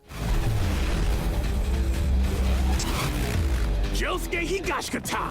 I, Okuyasu Nijimura, will make you vanish, so behold the hand! The catch? Okuyasu is so dim-witted that he uses his power to teleport flower pots into his own face. Josuke exploits his opponent's stupidity to knock him out and enters the house to face the older brother and rescue the perforated dwarf. Josuke heads upstairs and runs into Keicho, who commands Bad Company, an army of green toy soldiers that fire live ammunition. Proving Toy Story would be much more interesting if directed by Tarantino. Koichi is bleeding on the ground, but Okuyasu wakes up and gives away his brother's attack. Josuke drags Okuyasu's body outside and heals him, leaving the delinquent confused by such kindness. Okuyasu decides to pay him back by pulling Koichi out of the line of fire and leaves, letting the two fight it out. Keicho announces his foolproof plan involving landmines and missiles, but Josuke ignores military logic, fixes the missiles that had already exploded, and sends them back to their owner. Bad Company fires at its own projectiles, causing an explosion that defeats the toy general, while Koichi's stand is finally born, and it's a giant egg. Keicho, now defeated and battered, takes Josuke and Okuyasu to the attic to show them the family's shameful secret. Their father has turned into an immortal, disgusting green blob due to Dio's cells. Keicho wants someone strong enough to kill his father and end his misery, but Josuke refuses and fixes a torn photo, proving the monster still remembers his family and can cry, creating a real soap opera moment. Okuyasu decides he's going to find a cure for his slime dad, but the moment is cut short when an electric stand called Red Hot Chili Pepper emerges from a socket and attacks Keicho. In a final act of decency, Keicho kicks his brother away before being dragged into the wiring and turned into barbecue. Josuke tries to give chase, but the thing is too fast. Jotaro receives a call from the killer mocking him, and the next day, Okuyasu shows up at school wanting to study, proving that grief recovery in anime lasts exactly 5 minutes. Come on in and have some coffee while he finishes getting ready. Wow, really? Have you noticed that your mom's kinda hot? Koichi is cycling when he runs over a bag that meows. Thinking he killed a cat, he discovers it was just a toy and a cheating dwarf named Tamami. This scammer's stand is a giant padlock that gets heavier the more guilt the victim feels. Josuke and Okuyasu expose the scam and the locks vanish, but Tamami escapes with Koichi's wallet. The creep invades the boy's house, manipulating his mother and sister with fake sob stories, making them feel so guilty that they almost try to end their own lives in the living room. At the limit of his despair, Koichi's egg hatches into Reverb, a physically weak creature that can plaster sound words onto objects. Koichi writes "Believe in me" on his mother, washing away the brainwashing of guilt. Tamami is psychologically tortured by the infinite noise echoing in his head until he surrenders and becomes Koichi's personal slave, carrying his backpack forever. While a schizophrenic decides to play his own ophthalmologist, Tamami warns that a lunatic named Hazamada is on the loose with a wooden puppet that does forced cosplay. This budget ventriloquist uses his stand surface to copy Josuke, turning the protagonist into a dwarf beater before running off to try and kill Jotaro. On the way, he picks a fight with a biker gang because his IQ is on par with Adore. At the station, while the puppet tries to perform an amateur tracheotomy on Jotaro with a pin, Surface controls the original Josuke's arm to prevent him from healing the villain's stupidity. But the bikers arrive to beat the crap out of Hazamada, breaking the link because getting pummeled ruins anyone's concentration. Josuke turns the puppet into hamster bedding, and Jotaro escapes unscathed, while an electric chicken named Red Hot Chili Pepper watches from afar, laughing like a maniac who forgot his meds. At the hospital, Hazamada proves to be as useful as an ashtray on a motorcycle and knows nothing about the electric chicken. Meanwhile, the dwarf Koichi is approached by Yukiko, who decides that hello is too mainstream and skips straight to marriage, knitting a sweater that was probably made from her ex-boyfriend's hair. Koichi's awkward silence triggers her Yander mode, and when he finds hair in his soda, he realizes he's dating the girl from The Ring. The next day, Yukiko snaps in a fit of jealousy over the class rep, taking the poor girl hostage and trying to deep fry her head until Okuyasu uses his magic hand to erase the fire and the girl's hair. Josuke and Okuyasu try to save the dwarf by spreading rumors that he's human trash, but Yukiko decides the solution is to kidnap the kid to a seaside villa for torture lessons, where failing means eating soap and asparagus, while she controls him with hair like a marionette in a horror show. Koichi is living every masochist's dream, trapped in a house with no bathroom, wetting his pants while Yukiko thinks it's all kawaii and builds a homemade electric chair. When she goes out to buy olive oil to fry his brain, Koichi remembers his stand has range and uses a phone to call Josuke, but Yukiko returns, busts everything open, and Reverb evolves into Act 2, becoming a decorator of lethal onomatopoeias. I don't believe it! It's reverb! It's still alive! He plasters a swoosh that launches the psycho away and a sizzle that fries her hand, proving that sound can hurt more than bad music. Koichi cuts his own hair to break free from the follicular voodoo, and the fight ends up on a collapsing cliff. But the pint-sized genius had already plastered a Boeing on a rock, bouncing Yukiko back to life. She falls even deeper in love, while local fishermen create legends about rubber girls. And Koichi returns to school as a traumatized English prodigy. Okuyasu drags Josuke to a new Italian restaurant near the cemetery, because nothing builds an appetite like death. Chef Tonio reads palms and serves food that performs a biological exorcism. A glass of water makes Okuyasu cry like a colicky baby just to cure his insomnia, and a caprese salad ejects a tumor from his shoulder. While Josuke thinks the chef is a serial killer and punches the spaghetti upon seeing the Stan Pearl Jam, Okuyasu's rotten teeth fall out and new ones grow in, saving him thousands in dental bills. In the kitchen, Tonio glares at Josuke with a psycho's face just to tell him to wash his filthy hands. In the end, it was all just accelerated healing, and Okuyasu finishes with a pudding that cures athlete's foot, while Jotaro receives news that old Joseph Joestar is arriving to increase the nursing home bill in Morio. Josuke's mom gives him a lecture, and as soon as she leaves, the TV turns on by itself so Red Hot Chili Pepper can show up and brag about being the town's official voyeur. He tests Josuke's strength, gets beaten like a drum, and flees to suck on a power outlet. The next day, Jotaro gathers the gang in a vacant lot to secure Joseph's arrival.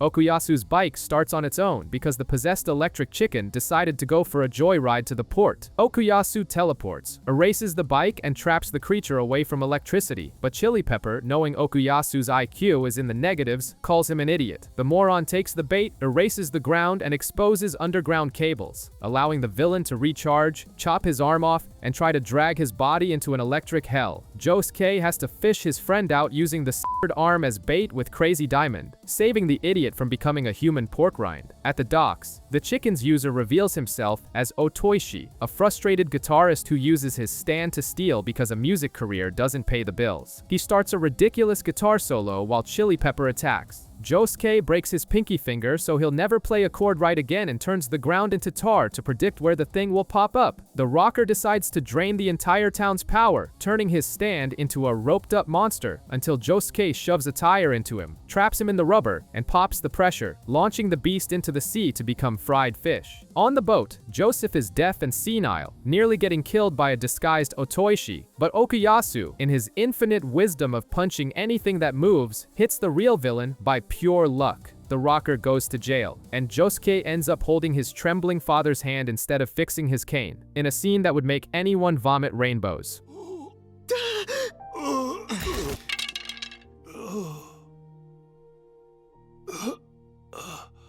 You should be careful.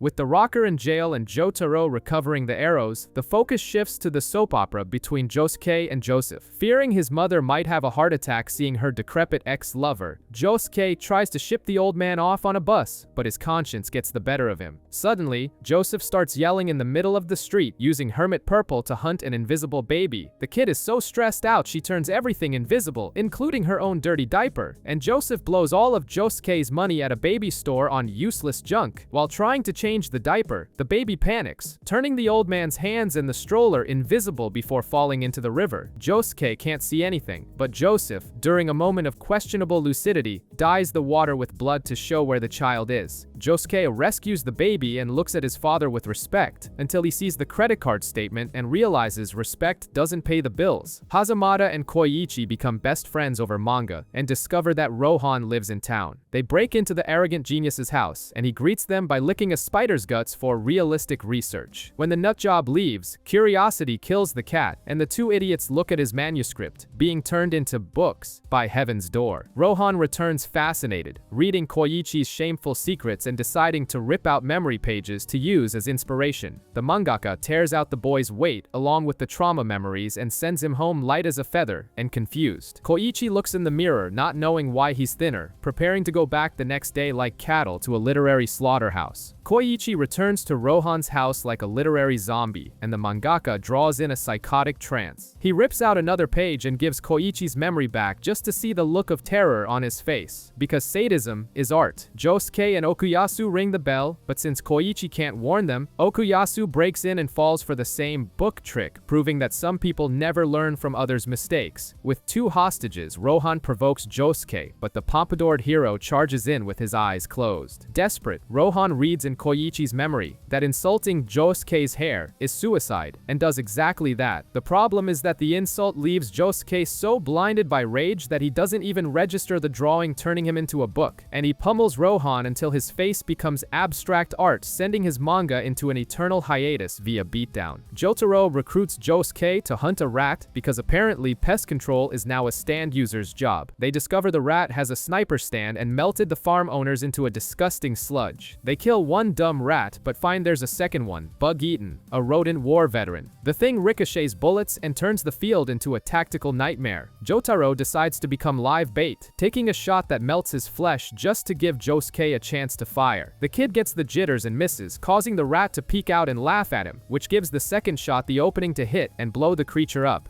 You're right in my crosshairs.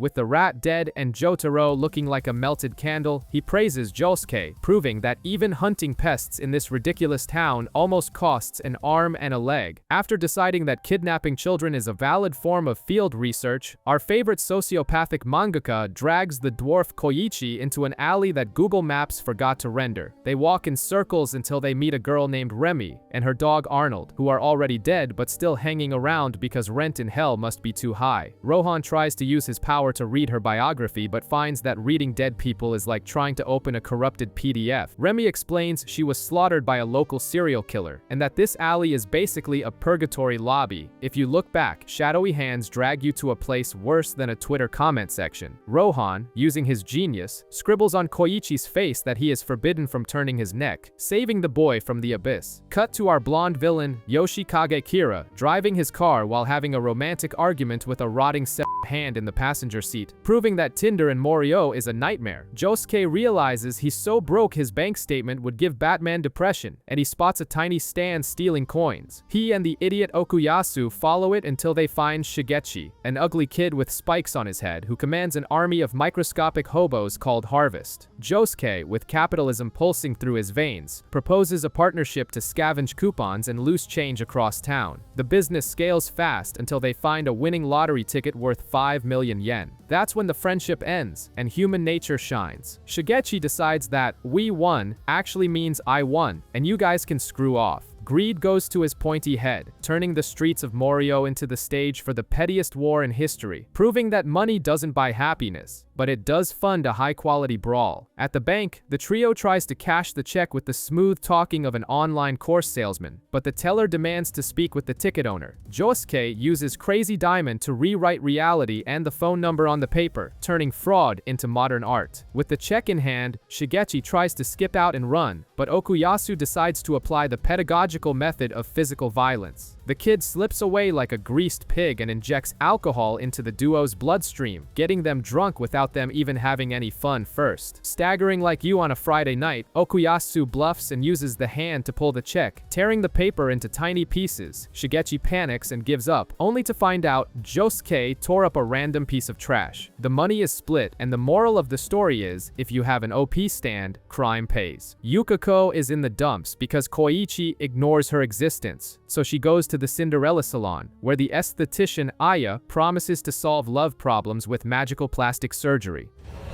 And whatever you do, stay perfectly still. If you start wiggling around, my hands could slip, and we don't want that, do we?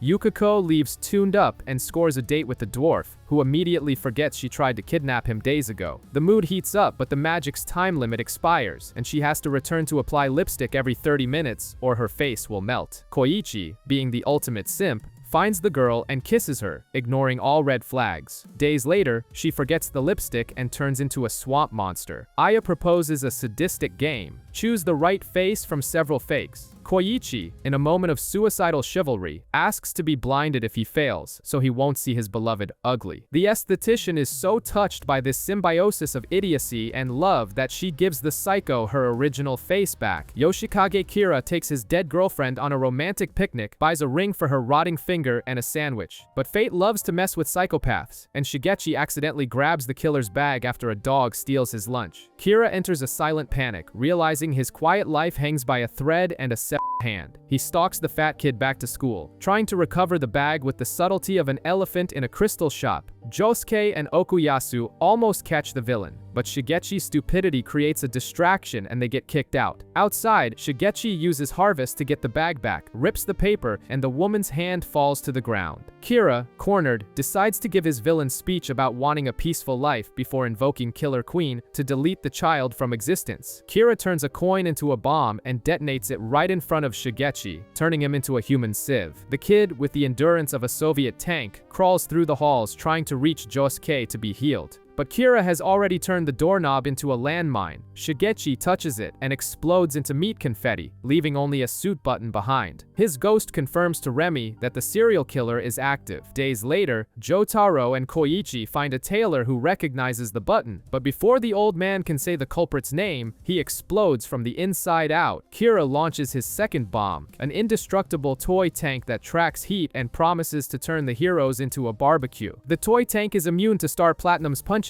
which leaves Jotaro slightly offended. Koichi, with his immense teenage wisdom, tries to track the owner and ends up drawing the bomb to himself. Jotaro has to stop time and light a fire to divert the attack, getting caught in the blast and falling into a coma. Koichi, now alone and useless, tries to trick the tank with heat and nearly becomes charcoal. In desperation, his stand evolves into Reverb Act 3, which has the ability to make things heavy and curse like a sailor. He pins the tank to the ground with the gravity of a black hole. Across town, Kira feels his hand weighing 3 tons and realizes he'll have to get off his ass to recover his toy personally. Kira arrives on the scene dragging his hand and humiliates Koichi, beating him like he owes him money. The villain even stops mid-beatdown to fix the boy's sock because OCD is a serious matter. But Jotaro wakes up from his coma through sheer spite and thrashes Kira with an Ata sequence so violent it reshapes the guy's face.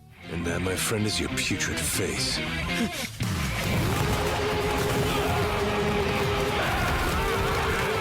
Josuke and Okuyasu arrive shortly after, and a desperate Kira chops off his own hand to free himself from reverb weight and flees. The severed hand leads the heroes to the Cinderella salon, but it's too late. Kira forced the esthetician to swap his face with a random man on the street, turned the woman into a bomb, and blew everything up to leave no witnesses, disappearing into the crowd with a new face and the smile of someone who just hacked the system. We see Kira's new life undercover as Kosaku Kawajiri, a mediocre salaryman who has suddenly become a gourmet chef, making his wife Shinobu fall for her husband for the first time. Apparently, serial killers are great in both the bedroom and the kitchen. Meanwhile, Josuke and Jotaro break into Kira's old house and find jars of fingernail clippings, proving he was as disgusting as he was deadly. The ghost of Kira's father appears in a Polaroid photo and tries to trap the heroes inside the frame. Jotaro folds the photo to neutralize the old man, but Okuyasu, being the complete moron he is, feels bad and unfolds the paper, releasing the spirit who flees with the arrow. Back at the Kawajiri residence, the landlord comes to collect the rent. Kira blows the lock off the man's briefcase, steals his cash, and pays the rent with the stolen money at lightning speed, leaving his wife all hot and bothered by such criminal efficiency. Kira's ghost dad flies around stabbing people with the arrow to create new villains. At the station, Rohan is challenged to a game of rock, paper, scissors by a kid with a hole in his cheek named Ken. Rohan uses Heaven's Door to cheat, but he loses and discovers the boy's stand drains the energy of whoever loses the game. Rohan is forced to keep playing as he loses chunks of his soul. Cornered, he uses the invisible baby they found earlier to manipulate the kid's hand and win the match. Humiliated, the boy tries to throw himself in front of a truck, but fate intervenes and the vehicle swerves. Rohan wins, recovers his powers, and the trio of misfits Boots ends the day looking for the baby, who went invisible in the chaos, proving that responsible parenting isn't exactly this town's strong suit. While Yoshihiro floats around looking for a target for his magic arrow, Kira is busy trying not to strangle his own wife, just because his fingernails decided it's time for a growth spurt. But the real action is out in the fields, where Josuke and Okuyasu find a weirdo lying in a crop circle who swears he's an alien named Mikitaka. This lunatic eats tissues like they're caviar and has a nervous breakdown at the sound of a siren, transforming his feet into knockoff Nikes. Josuke's capitalist brain kicks into gear, and he convinces the ET to turn into a pair of dice so he can hustle the most arrogant mangaka in the world. At Rohan's mansion, the game begins, and the tension gets higher than a condo board meeting when Josuke starts sweating like a pig because the dice are defying the laws of physics. Rohan, who'd rather stab his own hand than lose a cent to the Pompadour kid, starts smelling a rat. The insanity reaches critical levels when Rohan decides to stab his own pinky finger and bet 200 million on a dice roll, proving all artists are unhinged. He calls in Tamami the midget to act as a human lie detector, turning the living room into an FBI interrogation room. The problem is, Dice Mikitaka hears a fire siren and literally vomits mid-transformation, while Rohan's house catches fire because he left a magnifying lens in the sun, proving karma exists and has a sense of humor. Josuke grabs the cash in the alien and bolts, healing his rival's finger on the way out to clear his conscience. The next day, Mikitaka's mom shows up claiming he's just a human with a few screws loose, but the alien swears he brainwashed her, leaving everyone confused. Later, Rohan is lured into a trap by a stand made of feet called Highway Star, which drains nutrients at 60 miles per hour. Josuke arrives to save the day, heals the ungrateful brat, fixes a motorcycle, and tears down the road because the only thing faster than the enemy stand is Josuke's urge to avoid a hospital bill. While riding the stolen bike at illegal speeds, Josuke calls Koichi, who uses his pint-sized brain to deduce the enemy is a hospital patient named Yuya Fungami. The kid uses reverb to weigh down a nurse's medicine until she coughs up the room number, proving blackmail gets results. Josuke reaches the hospital looking like a shriveled raisin, crawls to room 525, and finds the handsome Yuya being pampered by 3 girls, because life isn't fair. The villain has the sense of smell of a bloodhound. One of you is about to pop, so tell me who it is. It's me.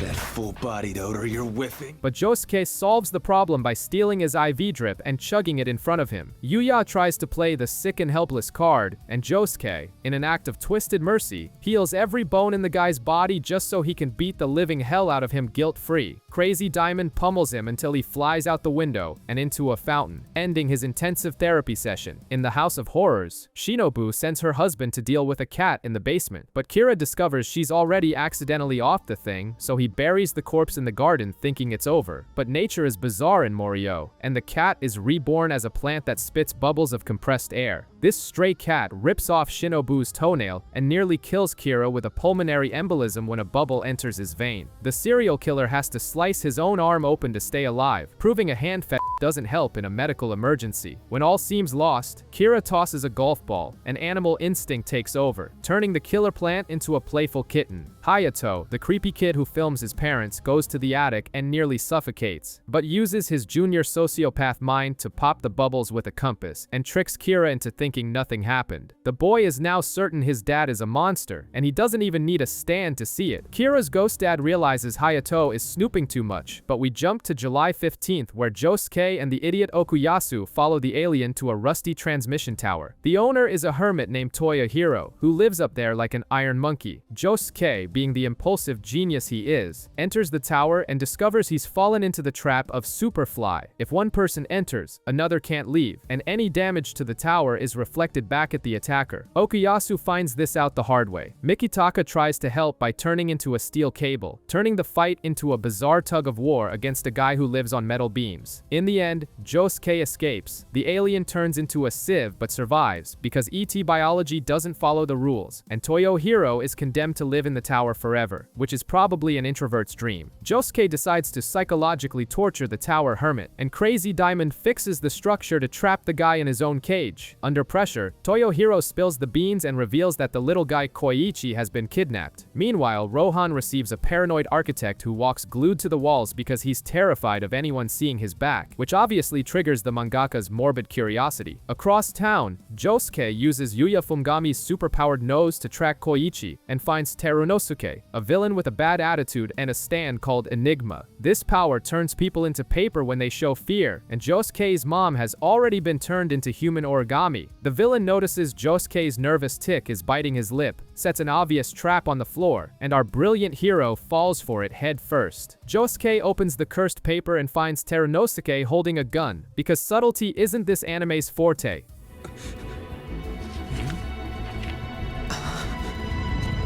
What? The villain explains that Enigma is trash in a fistfight but great at turning cowards into pulp. He throws a paper containing Koichi in front of a car. Josuke panics, bites his lip, and instantly turns into an A4 sheet. Terunosuke stuffs the protagonist in his pocket and goes hunting for Jotaro, but Yuya chases the taxi with his fast-paced foot odor stand. He sees his friends being tossed into a paper shredder and in a moment of stupid bravery, touches his own chin to turn into paper on purpose and jump into the machine to save them. Josuke returns to normal, realizes the villain's tick is blinking, and transforms the guy into a hardcover book, donating him to the public library where no one will ever read him. Meanwhile, Rohan finally manages to see the architect's back, and a disgusting creature jumps onto him. Cheap Trick, a talkative parasite that kills you if anyone looks at your back. Rohan calls Koichi for help before he becomes a statistic. Rohan is being held hostage by a macabre creature stuck to his back that won't shut up for a single second. He pleads with Koichi for help, but Koichi thinks it's just a prank and walks away, leaving the mangaka crawling across hotel walls like a paranoid gecko. Cheap Trick turns his life into a living hell, summoning cats and dogs to attack him, until Koichi returns with Reverb Act 3. Since brute force is useless, Rohan proves his tactical genius by luring the parasite to Remy's alley, the place where you must never look back. He outsmarts the creature by tricking it into looking at the back of its own soul, and ghostly hands drag Cheap Trick straight to hell. Meanwhile, Kira has another hand fetish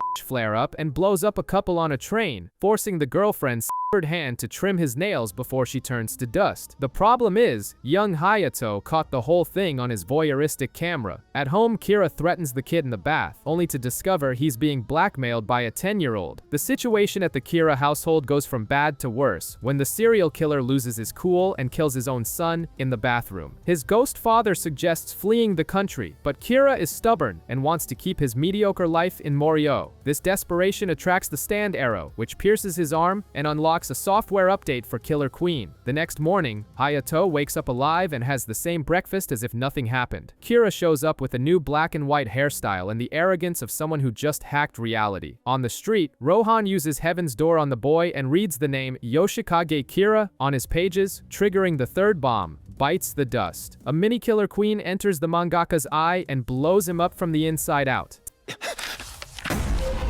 Deadly Queen, bomb type 3 bites the dust! Your time is... Time glitches, and Hayato wakes up in bed again, trapped in a hellish time loop created by his psycho stepfather. The day resets, and Kira is happier than a pig in slop, knowing he won without lifting a finger. Kira explains the rules. Fate is set in stone, and Rohan will explode at 8:30 a.m. no matter what. The boy runs off and finds Josuke's group, but Bites the Dust is a snitch-proof security system. If he tries to warn anyone, the mini Killer Queen blows up everyone who hears it. Josuke, Okuyasu, Koichi, and Jotaro all explode simultaneously, turning the street into a slaughterhouse.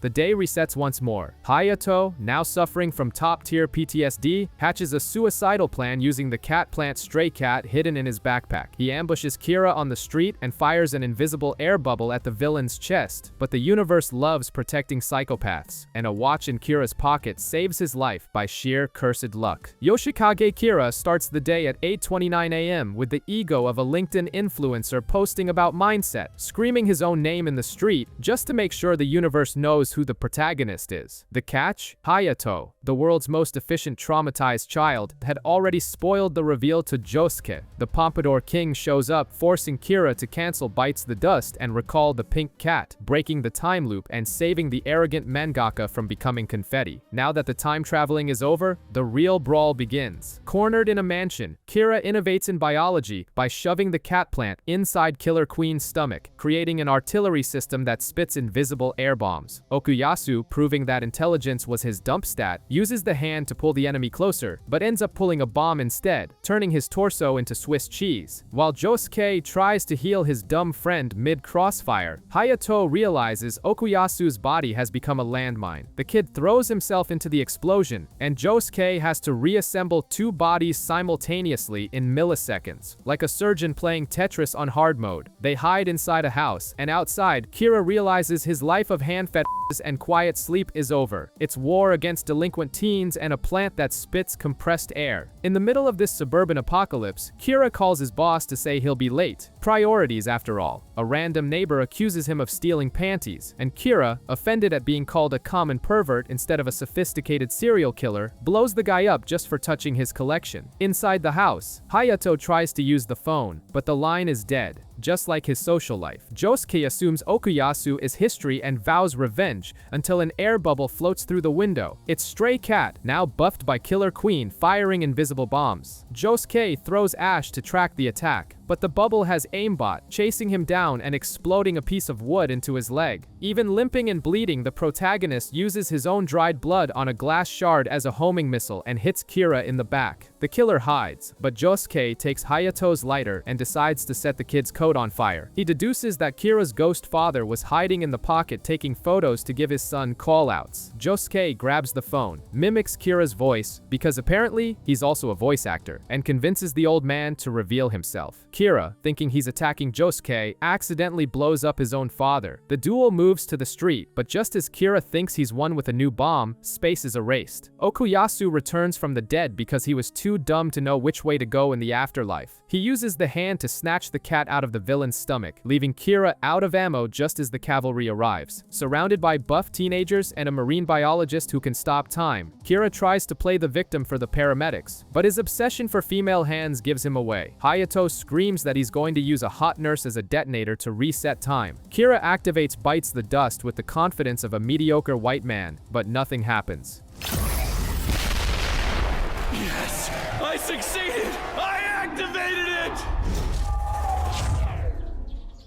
Remy appears, warning him that the only place he's going is to the devil's lap. Seconds earlier, Koichi used reverb to make Kira's hand as heavy as his conscience, and Jotaro, done with this nonsense, stops time and pummels him, launching the villain into the street. Star Platinum, unleash the world! That's enough. Time it. In a stroke of poetic irony, a reversing ambulance runs him over, bringing the career of Morio's David Bowie to an abrupt end. In the afterlife, Kira still tries to negotiate with Remy, but the ghost dog Arnold bites his hand, because karma is a bitch, and the alleyway hands drag him into oblivion. With evil defeated, the town returns to normal. Joseph adopts an invisible baby, an Italian chef keeps curing cavities with pasta, and Okuyasu's dad adopts the cat plant. The summer of '99 ends with Jotaro writing a thesis on starfish, proving that heroes can also be boring nerds. Cut to 2001 in Italy, where we meet Giorno Giovanna, a blonde who looks like a Gucci model and makes a living scamming tourists while posing as a metrosexual Robin Hood. Koichi arrives in Naples looking for Haruno Shiobana, takes a pirate taxi with Giorno himself, and gets scammed immediately. He tries to pin the car down with reverb, but the thief escapes, turning Koichi's luggage into a frog that hops into the sewer. Giorno crosses paths with Leaky Eye Luca, a mobster who brought a shovel to a stand fight. The frog, which was Koichi's luggage, sits on Giorno's chest. Luca tries to crush the creature with his shovel, but the damage reflects, and his head caves in the shape of the tool, performing the season's first Looney Tunes cosplay. Later, Koichi finds Giorno at a cafe and makes his hand heavy, but the blonde summons Golden Wind, turning a railing into a tree to escape. Koichi tries to break the tree and nearly kills himself with the damage reflection. Jotaro calls and drops the bombshell. Giorno is Dio's son, conceived with Jonathan's body, basically a genetic cocktail of heroism and psychopathy. On a tram, Bruno Bucciaracci appears, who licks Giorno's sweat and says it tastes like a liar. He then opens a zipper on the boy's cheek because in Italy, even violence is fashion. We discover Giorno's childhood was a combo of abandonment, beatings, and xenophobia, until he saved a random mobster who became his guardian angel. Right then, the kid decided that crime does pay, as long as you have style. Back on the tram, Golden Wind lands a punch on Bucciaracci and accelerates his consciousness, making 1 second of pain feel like a Turkish soap opera marathon. Giorno knocks out one of Bucciaracci's teeth, but the mobster opens a zipper on his own body and bails. The blonde turns the tooth into a fly because freestyle biology is his specialty, and follows the insect, only to find Bruno hiding inside a civilian in a scene that defies every law of physics and anatomy. Bucciaracci tries to use a drug addict as a human shield, but Giorno stops his punch when he sees needle marks on the guy's arm.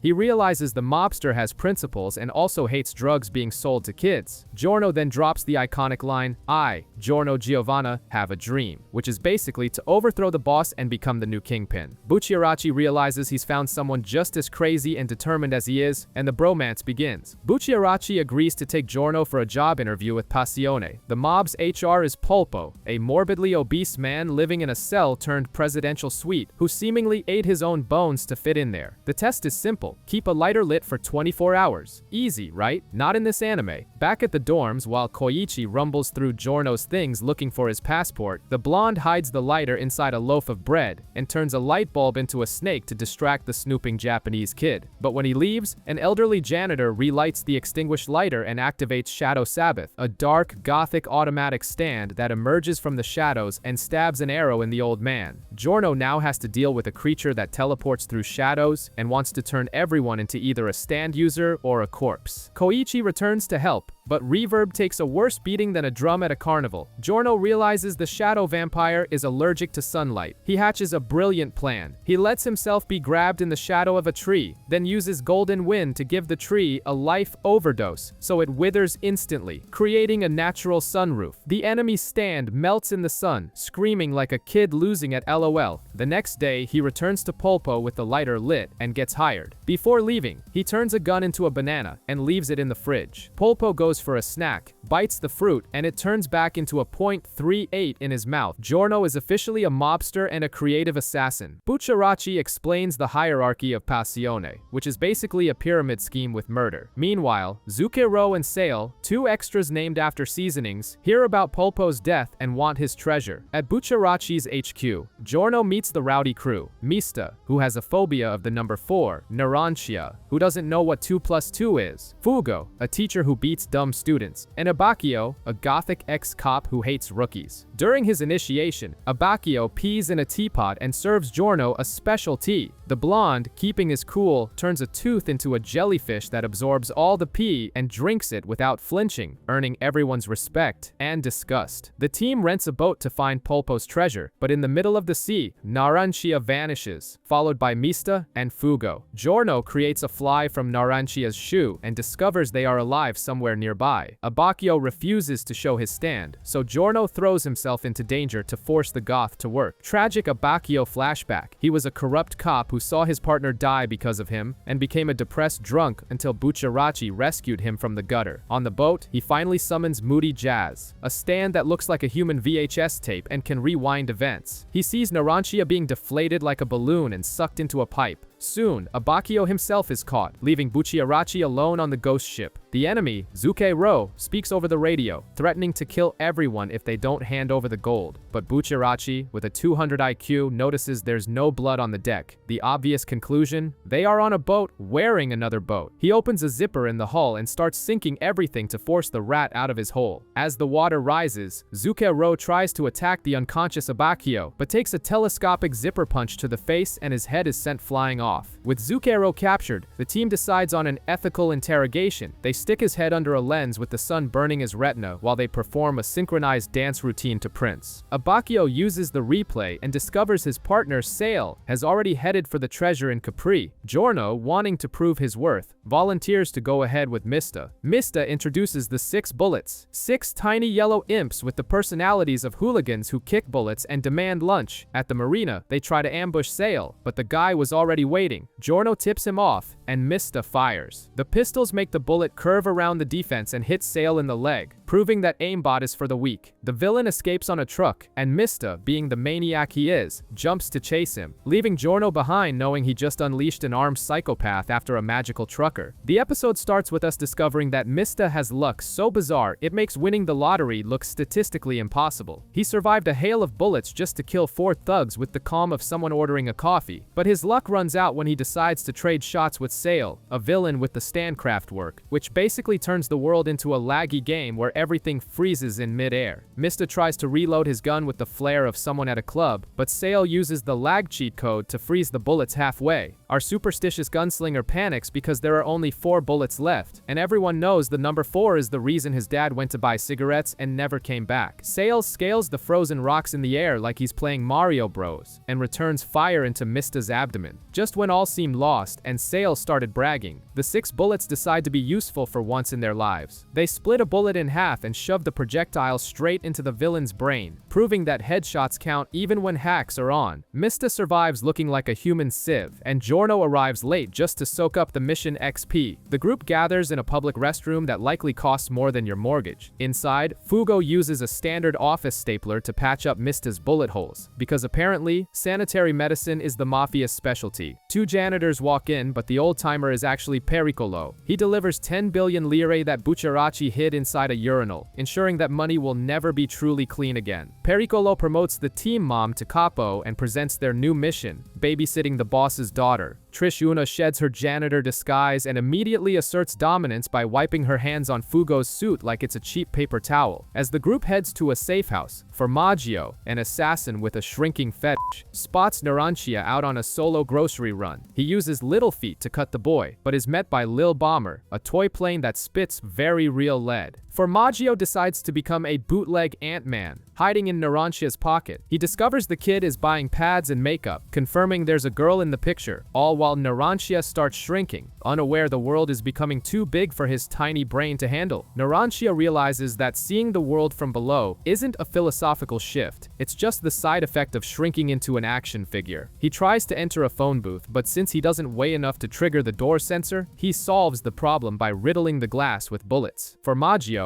waiting for the perfect moment, cuts the phone line, and the brawl of the pint-sized men begins. Narancia manages to grab the tiny villain, but the bastard uses an enlarging pen to launch himself into the sewer like a crap rocket. Lil Bomber tracks his CO2 trail while we get a motivational flashback about how the boss sliced 2 traitors into bite-sized garden ornaments. Back in the sewer, Formaggio hitches a ride on a rat, but Narancia notices the rat is wheezing from carrying a grown man's weight and opens fire. The villain returns to normal size, laughing like a maniac, while Narancia shrinks so much he becomes a potential snack for the neighborhood cats. Now the size of a Playmobil figure, Narancia nearly becomes Fancy Feast, but Lil Bomber saves the day. Formaggio appears, douses the kid in beer, and tries to squash him like a cockroach. The villain traps Narancia in a bottle with a spider that at this scale looks like a Harry Potter monster. Narancia is seconds away from becoming arachnid dinner. Formaggio finds a map and starts celebrating too early. The classic anime villain mistake. Suddenly the car next to them explodes because Narancia had his plane puncture the gas tank, proving that domestic terrorism is the solution to everything. As the fire spreads, Formaggio tries to douse himself with his own blood, but Narancia decides burning down the whole block is a fair price for victory. The villain returns to full size, scorched to a crisp, for one last stand, but gets turned into Swiss cheese by Lil Bomber. He dies laughing, warning that the barbecue will only attract his friends. Back at the hideout, Fugo scolds the kid, but Giorno defends the scorched earth tactic. A package arrives with new orders. Retrieve a key in Pompeii. The Golden Trio arrives in Pompeii, but Fugo spots a strange reflection and is pulled into a mirror world by Illuso, a villain who clearly has self-esteem issues and needs to look at himself constantly. Inside, Illuso explains that man in the mirror forbids Stans from entering without an invitation, leaving Fugo defenseless and ready for a beating. In the real world, Purple Smoke is left alone and starts throwing a literal fit, drooling a virus that melts flesh faster than sulfuric acid. Any living organism is subject to its devastating effects. Your body's metabolic functions will fail as you decompose from the inside out.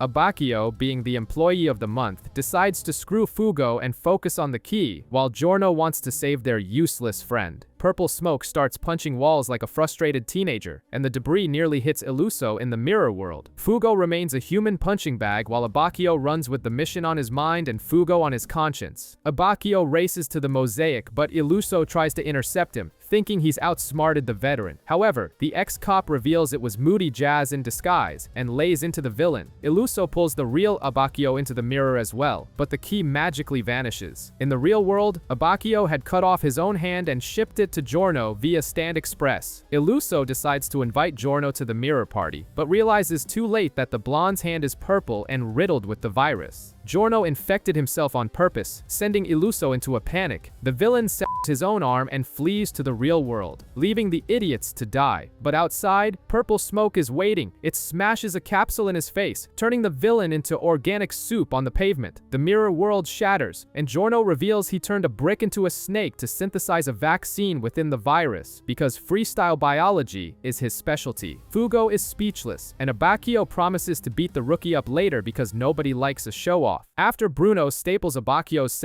hand back on with zippers and prayer, the gang hops into a certified minivan. Abacchio discovers the destination is Venice. During a sharp turn, Fugo flies face first into Trish's chest, proving that gravity is also a pervert, while Mista pretends he didn't see a thing. At the station, Prosciutto and Pesci appear, a duo consisting of a professional hitman and a man who looks like an anxious cucumber. Bucciaracci grabs the key that was on the back of a turtle named Coco Large, which has a luxurious hotel room inside its shell. Prosciutto decides to turn the train into a nursing home and activates the Grateful Dead, aging everyone who isn't kept cold. Inside the turtle, Narancia starts shriveling like a raisin. Giorno figures out that ice is the secret, so Mista has to leave the comfort of the shell carrying ice cubes to face the villains. But Pesci casts his magic fishing rod and hooks Mista, dragging him out while he frantically tries to turn on the AC. Fisherman's hook sinks into Mista's hand and travels up his arm like a lethal catheter, dragging the gunslinger through the train. Mista tries to fight back, but his 6 bullets are busy being useless in the bar car. They manage to destroy Pesci's ice, causing the villain to age and panic as he scrambles for a cold drink. An old man holds him back, but when Mista arrives with his gun drawn, the old-timer reveals himself as Prosciutto. Rejuvenated by sheer hatred, he puts 3 bullets in our hero's head. Mista only survives because pistol number 5 catches a bullet in his forehead. Inside the turtle, everyone has advanced osteoporosis. Prosciutto finds the hideout, but Bruno has already escaped through the ceiling. A fight breaks out on top of the speeding train, with Bruno aging too fast to win a fistfight. Realizing he can't win a war of attrition, he makes the most sensible choice. He hugs Prosciutto and leaps off the train at 90 miles per hour, determined to become track kill if it means saving the team. In the middle of this tactical suicide, Pesci finally grows a pair and hooks his partner with the rod, leaving Bucciaracci dangling from the villain's shoe like an unwanted keychain. Prosciutto tries to kick him off, but the capo secures the hook with a zipper. Pesci feels the weight shift and pulls his partner back, but Prosciutto ends up as ground beef under the train wheels, keeping his stand active through sheer, ham-fisted stubbornness. Seeing his brother die, Pesci snaps a random passenger's neck to prove he's an alpha now, and starts hunting Bruno with surgical precision. Bucciaracci is forced to unzip himself into pieces, stopping his own heart to fly under Fisherman's radar. When the train stops, the pieces come back together for a final showdown in the brush. Pesci tries to hook Bruno's heart, but Zipperman wraps the line around his own arm and strangles the cucumber head.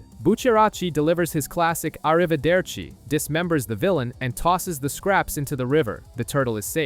Giorno wakes up confused, and they find clues about the boss. Far away, Malone collects some of Bruno's blood from the floor. He invades a train cabin with his magic laptop, Babyhead, and impregnates a passenger from a distance. Meanwhile, the gang rides in a hijacked truck. Mista snatches the driver's hamburger while Giorno tries to piece together Trish's life story. The passenger on the train gives birth to a homicidal cube that devours her and heads off on a motorcycle to find Daddy. In a parking lot, Giorno turns cars into frogs to throw them off, because why not? Trish needs a bathroom, so Bruno zips a hole in the ground, creating the most inconvenient latrine in history. But when Giorno blinks, Trish and Bruno are turned into Legos and kidnapped by Babyhead, who was disguised as furniture. The enemy stand ripped out Giorno's eye and foot, leaving the blonde with more holes than this anime's plot. But Giorno realizes the enemy only deconstructs what exists, while he creates life. He turns motorcycle parts into new organs to heal himself and, in a peak moment of insanity, turns his own hand into a hungry piranha, ready to bite anything that moves. Giorno continues his battle against the digital creep known as Babyhead, which has transformed a computer into a humanoid freak. The enemy stand decides the best strategy is to absorb Giorno's body parts, but our pink-suited protagonist sacrifices his own hand, transforming the bike's engine into a severed hand, forcing gasoline down the creature's throat and blowing it up from the inside out. As the stand transforms into a barbecue grill, Malone is bitten by a venomous snake born from his charred stand. He dies foaming at the mouth, proving that while karma is a bitch,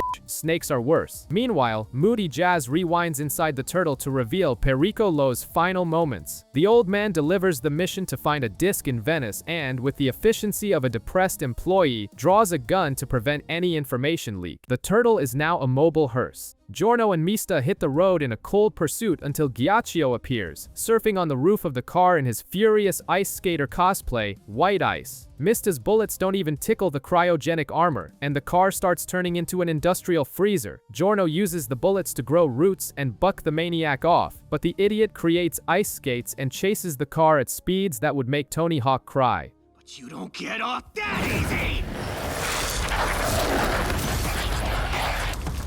Give me a break. Out of options and with the heater broken, Giorno decides the best way to win a race is to drive the car into the Adriatic Sea. Underwater, physics takes a vacation. Ghiaccio freezes the ocean faster than your ex's heart, trapping the car in an instant iceberg. Mista climbs onto the hood to play human target, while Giorno turns the car's bodywork into frozen grass, converting the vehicle into a suicidal snowboard. The dynamic duo slides down the Italian coast while trying to hit the only hole in the villain's armor, a neck respirator. Mista, proving his IQ is inversely proportional to the number of bullets he carries, shoves a screw into Ghiaccio's forehead but decides to jump back into the water to finish the job. Terrible idea. Ghiaccio activates Gently Weeps, an ability that freezes the air and reflects bullets, turning Mista into a human sieve. The blood freezes, blocking Ghiaccio's sight. Giorno seizes the moment, kicks the villain toward a sharp lamppost, and proceeds to beat him down. The sun rises over Ghiaccio and Giorno, treating Mista's wounds in a highly suggestive position, one that would make anyone wonder whether this is still an action anime or a restricted access video. The boss, tired of sending incompetents to die, decides it's time to get his own hands dirty. The crew arrives at San Giorgio Maggiore Island with simple instructions. Deliver Trish to her father at the top of the tower. No weapons, no phones, no complaints. Giorno tries to go along, but Abbacchio, being the blonde's top one hater, insists it's a job for Bucciaracci. Bruno rides the elevator with Trish, trying to soothe her like a big brother. However, when he looks aside, the girl is gone, and he's left holding nothing but her severed hand. The boss didn't want a reunion to pay back child support. He wanted to kill the girl to erase his past. Bruno, having flashbacks to his dead father, decides his loyalty to the mafia ended that second. He zips a hole in the floor and hunts the boss through a dark crypt, but fighting the CEO is never easy. The enemy is a ghost that predicts the future. Emperor Crimson reveals itself, a red monstrosity with a smaller face on its forehead, and explains it can erase time. Before Bruno can process what that even means, a fist punches through his chest, turning the capo into a human donut filled with despair. What is going on? Think of this as a gift. Bruno stands there, perforated and confused, staring death in the face. On the boat, the world starts glitching like an indie game server. Giorno sees footprints vanish and chocolates disappear, realizing time is being edited. In the crypt, the boss humiliates Bruno by predicting every useless move, but is momentarily fooled by a vitalized brooch that created a duplicate turtle. Bruno crawls into the sewers trying to escape with an unconscious Trish, but Emperor Crimson cuts him off. However, Bruno uses his zippers to dismantle himself and escape through the cracks. He manages to get away, but Giorno notices the obvious. Bruno's body is cold, heartless, and dead. Yet, the capo's sheer willpower makes him stand up like a stylish zombie who refuses to stay down. Giorno transforms a laptop into a flying fish to alert the group, and Bruno announces the betrayal. The group splits. Fugo, the cowardly genius, chooses to stay behind. Mista and Abacchio jump on the treason boat. Narancia hesitates and cries, but when he sees Trish and recognizes himself in the abandoned girl, he dives into the water and swims after the boat, screaming that he's coming along. The team of renegades is formed.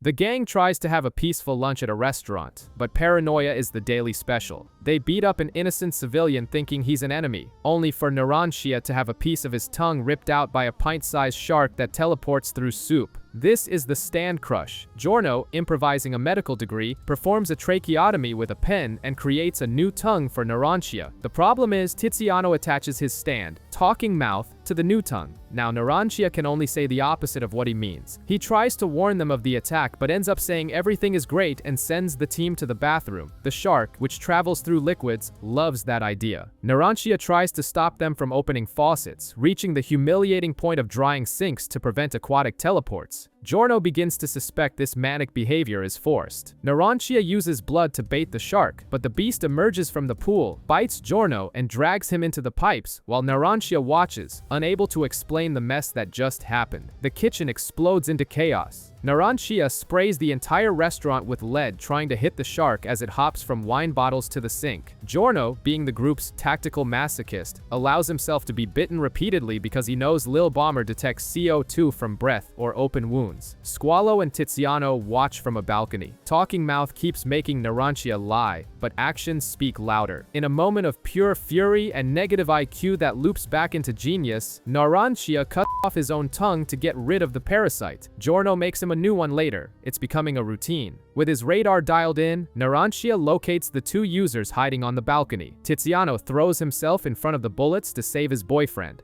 partner, and dies riddled with holes. A furious Squalo tries a final attack, sending crush for Narancia's jugular, but the boy resists and invokes the classic Volare Via, gunning Squalo down until he becomes fertilizer. Giorno emerges from the pipes alive and healed as if nothing happened, and the gang flees, leaving behind the bill and a destroyed restaurant. At the airport, the strategy is simple. Steal a private jet. Abacchio uses Moody Jazz to pilot the aircraft like it's a flight simulator. Before boarding, Mista spots a suspicious guy and, with the diplomacy of a rhino, puts 4 bullets in his head without asking questions. Giorno confirms the guy is dead, and they take off, leaving the corpse on the tarmac. But peace is short-lived. Strange noises come from the fridge. The Stan Notorious chase has been activated because its user died. Yes, the idiot Mista shot. The stand is an immortal mass of flesh that chases movement. It devours Giorno's right arm. The blonde tries to amputate it, but the thing eats his other arm. Now handless and bleeding, Giorno is useless. Bucciaracci drags the wounded into the cockpit, locking the cannibalistic sludge in the passenger area with Trish. The preppy girl finds herself alone with an indestructible monster and the mission to protect a brooch that will become Giorno's new hand. She realizes the sludge only attacks what moves the fastest. Thus begins the deadliest game of musical statues in aviation history. Trish tries to distract Notorious by reclining a seat, but the monster finds her boot more interesting. At the peak of her panic, she awakens her Stan Spicy Lady. This pink feminine entity has the bizarre power to make things soft. She turns a watch into elastic rubber, flinging the sludge away. Spicy Lady, who has her own personality and talks like a motivational dominatrix,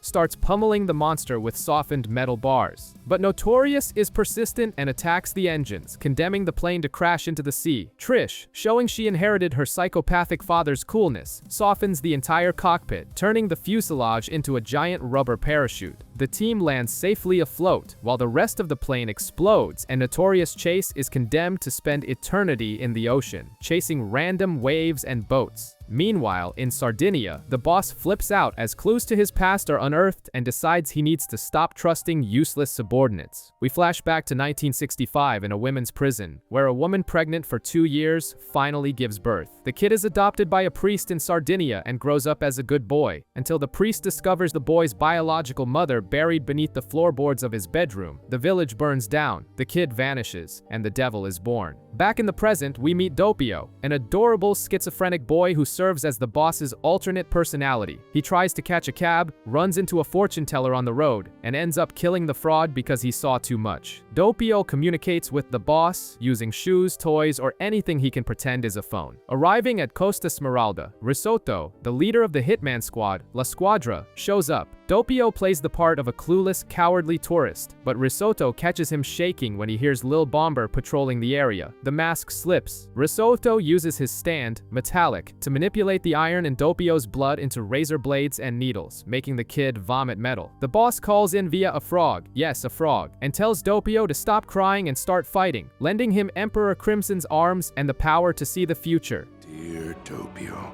my sweet, charming Doppio. Have you so easily forgotten that I bestowed you with part of Emperor Crimson's power?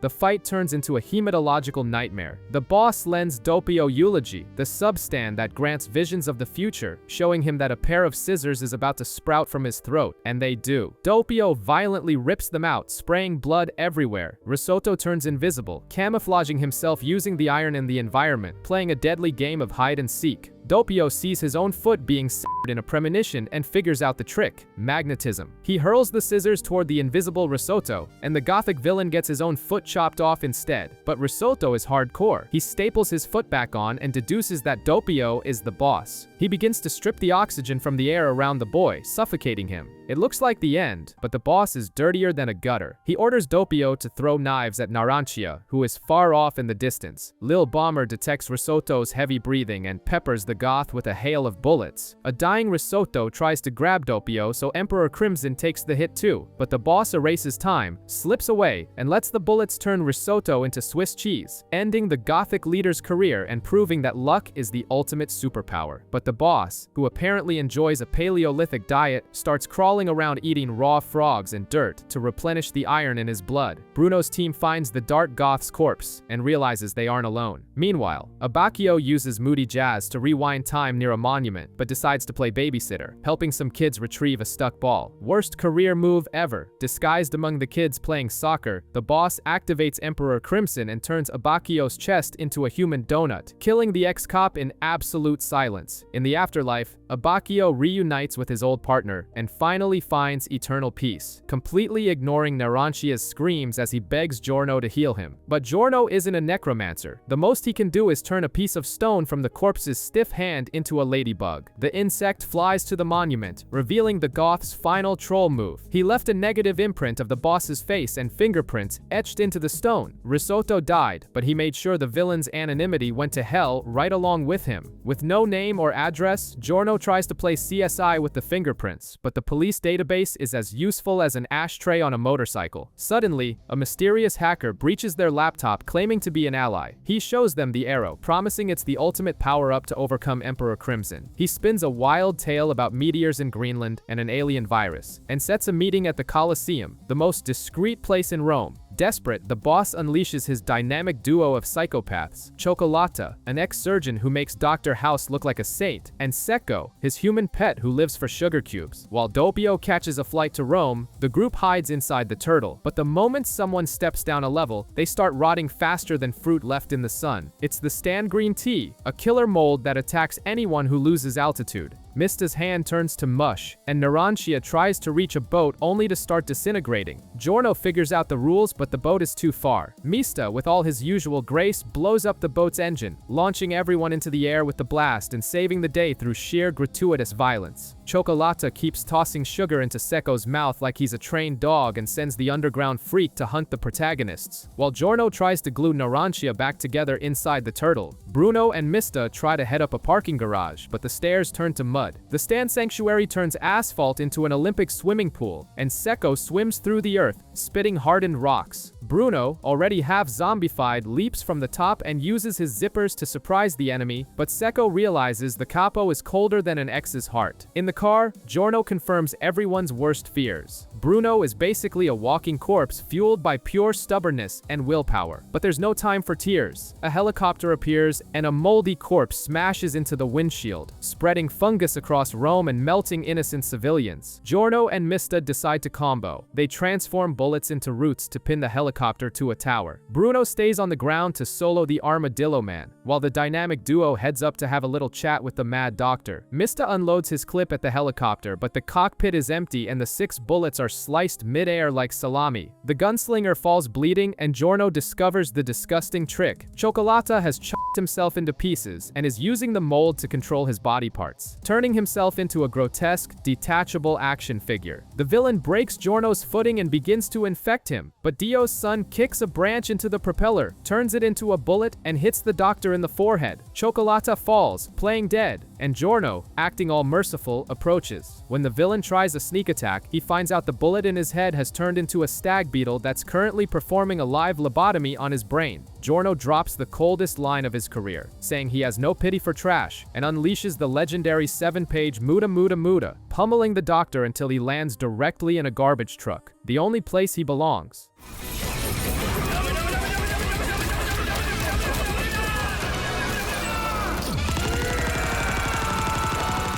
Underground, Sekko receives an old "We won" message and thinks his master was victorious, charging at Bruno with the confidence of an idiot. Sekko's dog-like loyalty ends the second he finds out his master has been turned into fertilizer. He starts cursing Cioccolata out and goes for broke. Bruno, literally falling apart, tries to craft a spear out of a lamppost, but Sekko counters and knocks the capo through a storefront. The fight turns into a sensory nightmare, with Sekko swimming through concrete and spitting hardened stones. Bruno realizes a macabre advantage to being dead. He bursts a car tire near Sekko's ear, blowing out the freak's eardrums with pure sound pressure. Dazed, Sekko grabs a random kid as a hostage. The kid is Doppio, faking being scared to death. Bruno isn't interested in negotiations. He punches through the hostage's chest with a zipper to deck Sekko, who stumbles, blind and deaf, straight into a trash compactor, joining his master in the recycling bin of hell. Bruno collapses in exhaustion, unaware that the innocent boy he just saved is gearing up to finish the job. Bruno's body is on its last legs, and Doppio sees his golden opportunity. Since Bruno is already seeing the light at the end of the tunnel, he can only see people's souls, so Diavolo projects Trish's soul to trick the zombie. A heavily hallucinating Bruno guides his own enemy into the Colosseum, promising to take his daughter to school. In the shadows, a familiar figure appears in a wheelchair. It's Polnareff, who survived through pure French stubbornness. He senses something is wrong and demands to see the stand of the supposed Trish. Diavolo tires of the theater and reveals himself. We really only grow once we've conquered our phantoms, wouldn't you say? I know you! Polnareff has Vietnam flashbacks to how the boss threw him off a cliff years ago. The Frenchman tries to escape by going upstairs in a wheelchair, the definition of a nightmare, while Emperor Crimson erases time to close the gap. With no way out, Polnareff decides that if he can't win, nobody will. He stabs his own stand, Silver Chariot, with the arrow. Diavolo kills the Frenchman, but it's too late. The stand is reborn as Chariot Requiem, a sinister shadow that walks alone, completely ignoring the fact that its master just died. The game has changed, and the arrow is now the center of a Roman apocalypse. When Chariot Requiem awakens, all of Rome blacks out like someone pulled the plug. Hours later, everyone wakes up with the mother of all moral hangovers and realizes something is very wrong. Giorno looks at his own hand, Trish screams with a man's voice, and when Giorno opens his mouth, Narancia's voice comes out. It's official. We've got a total soul swap. Mista wakes up in Trish's body and panics over having breasts, while the real Trish, trapped in Mista's smelly body, almost gags at the gunman's lack of hygiene. In the middle of the mess, the turtle starts speaking French. Polnareff's soul ended up in the reptile, turning him into Polnareff Turtle. He explains that Requiem is an automated guardian of the arrow, and that the body swap is just a bizarre side effect. They try to organize, but realize someone is missing. A figure emerges from the shadows, and Giorno readies his weapon. It's Diavolo's body, but the diva-like posture and psychopathic gaze give it away. Bucciarachi is piloting the corpse. He is using the boss's body to try and steal the arrow, triggering a battle where no one knows who's who, and the allied stand acts like a glitched NPC attacking everyone. Chaos ensues. Bucciarachi uses Zipperman to dismember Chariot Requiem and try to take the arrow by force. But Requiem is a troll and makes everyone's stands revolt against their owners. 6 Bullets tries to kill Mista in Trish's body, but she uses Spicy Lady to soften the bullets, proving she's more useful than the original owner. Bucciarachi's zombie body wakes up, and Mista, following orders without thinking, pumps his own leader full of lead to stop Diavolo. Narancia, in Giorno's body, starts talking about eating pizza and going back to school, triggering the biggest death flag in anime history. Suddenly, Polnareff realizes that time has skipped. No one saw a thing, but Narancia is suddenly gravely wounded. Giorno tries to heal him, but the boy's soul is already gone. Swallowing their grief, Polnareff warns them that Diavolo and Doppio are 2 separate souls, meaning the villain is still hiding among them. Chariot Requiem drops the arrow, and since Polnareff Turtle has no hands, he bites the arrow to protect it, but the Shadow Stand moves in to rip it out of the animal's mouth with pure brute force. They discover that the one who took the bullets in Bucciarachi's body was poor Doppio, who dies alone trying to call the boss on an imaginary phone. Diavolo's soul is still at large. While the turtle runs with the arrow in its mouth, Mista tries to shoot, but his gun breaks because Diavolo sabotaged everything before the swap. He grabs a dead cop's gun and keeps missing his shots. Chariot Requiem decides to go full nightmare mode and starts mutating everyone into Cronenberg monsters. Giorno, the only one with working brain cells, realizes that if time was erased and weapons were sabotaged, Diavolo must be possessing one of them. He starts a blood test, but when he reaches Mista's body, where Trish is, time skips and Giorno's hand is severed.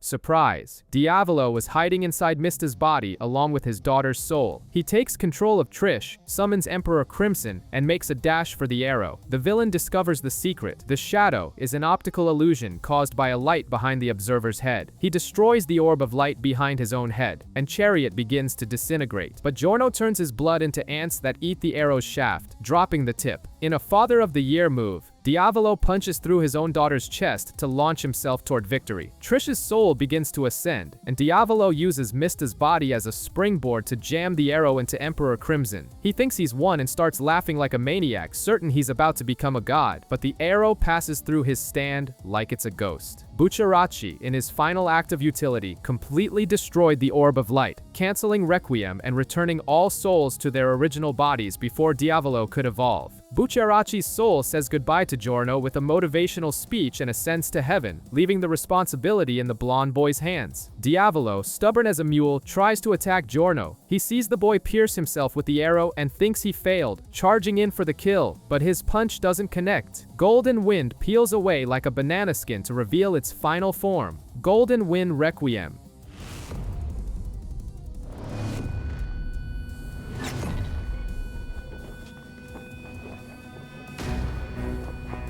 It fires a barrage of scorpions that pierce Emperor Crimson's hand. Diavolo tries to erase time, but Giorno's stand simply says no and resets everything to 0. The villain is condemned to an infinite death loop, forced to die in every possible and imaginable way forever, proving that messing with the son of Dio is a one-way ticket to eternal suffering. Now disappear!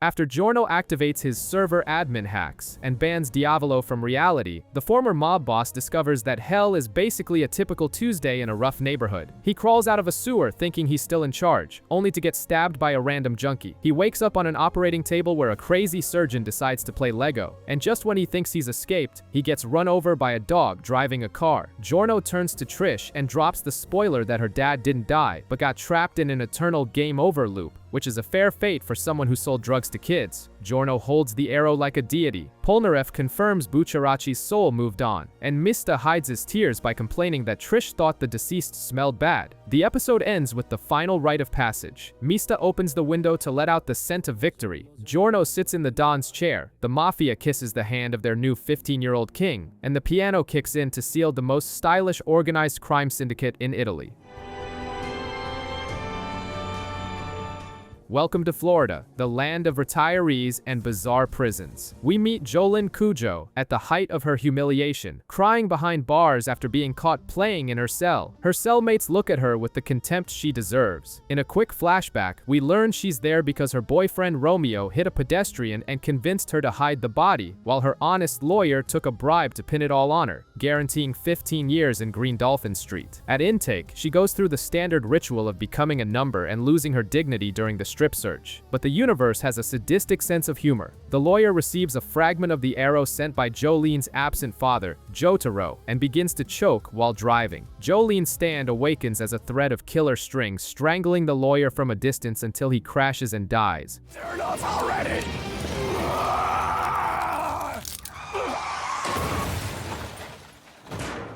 Jolene, trapped, betrayed, and pissed off, proves that Joestar blood is fueled by spite, and that messing with her is a great way to get your neck turned into a marionette. Life in the slammer isn't easy, especially when your cellmate is Gwes, a psychopath who rules the top bunk and keeps a bizarre bird with human arms. Gwes flaunts the pendant she stole from Jolene, but after pretending to be nice, reveals her weird fetish. Her stand, GG Dolls, shrinks Jolene to the size of a mouse, forcing her to wear a rodent skin and answer to the humiliating name Chorokichi. The plan is to use Pocket Jolene to escape, but Gwes forgot that Joestars aren't meant to be pets. The further Jolene gets from Gwes, the more she grows, ruining the forced furry fantasy. When the guards show up, Jolene summons Stone Ocean for the first time in style, dismantles the trap, vanishes through the floorboards, and gives her abusive cellmate a corrective beating. She recovers her pendant, her dignity, and tosses the mouse suit, making it clear who runs that cell now. Jolene is still reading the user manual for Stone Ocean, discovering that within 2 meters, she's solid, but beyond that, she turns into sewing thread. In the brutal prison economy,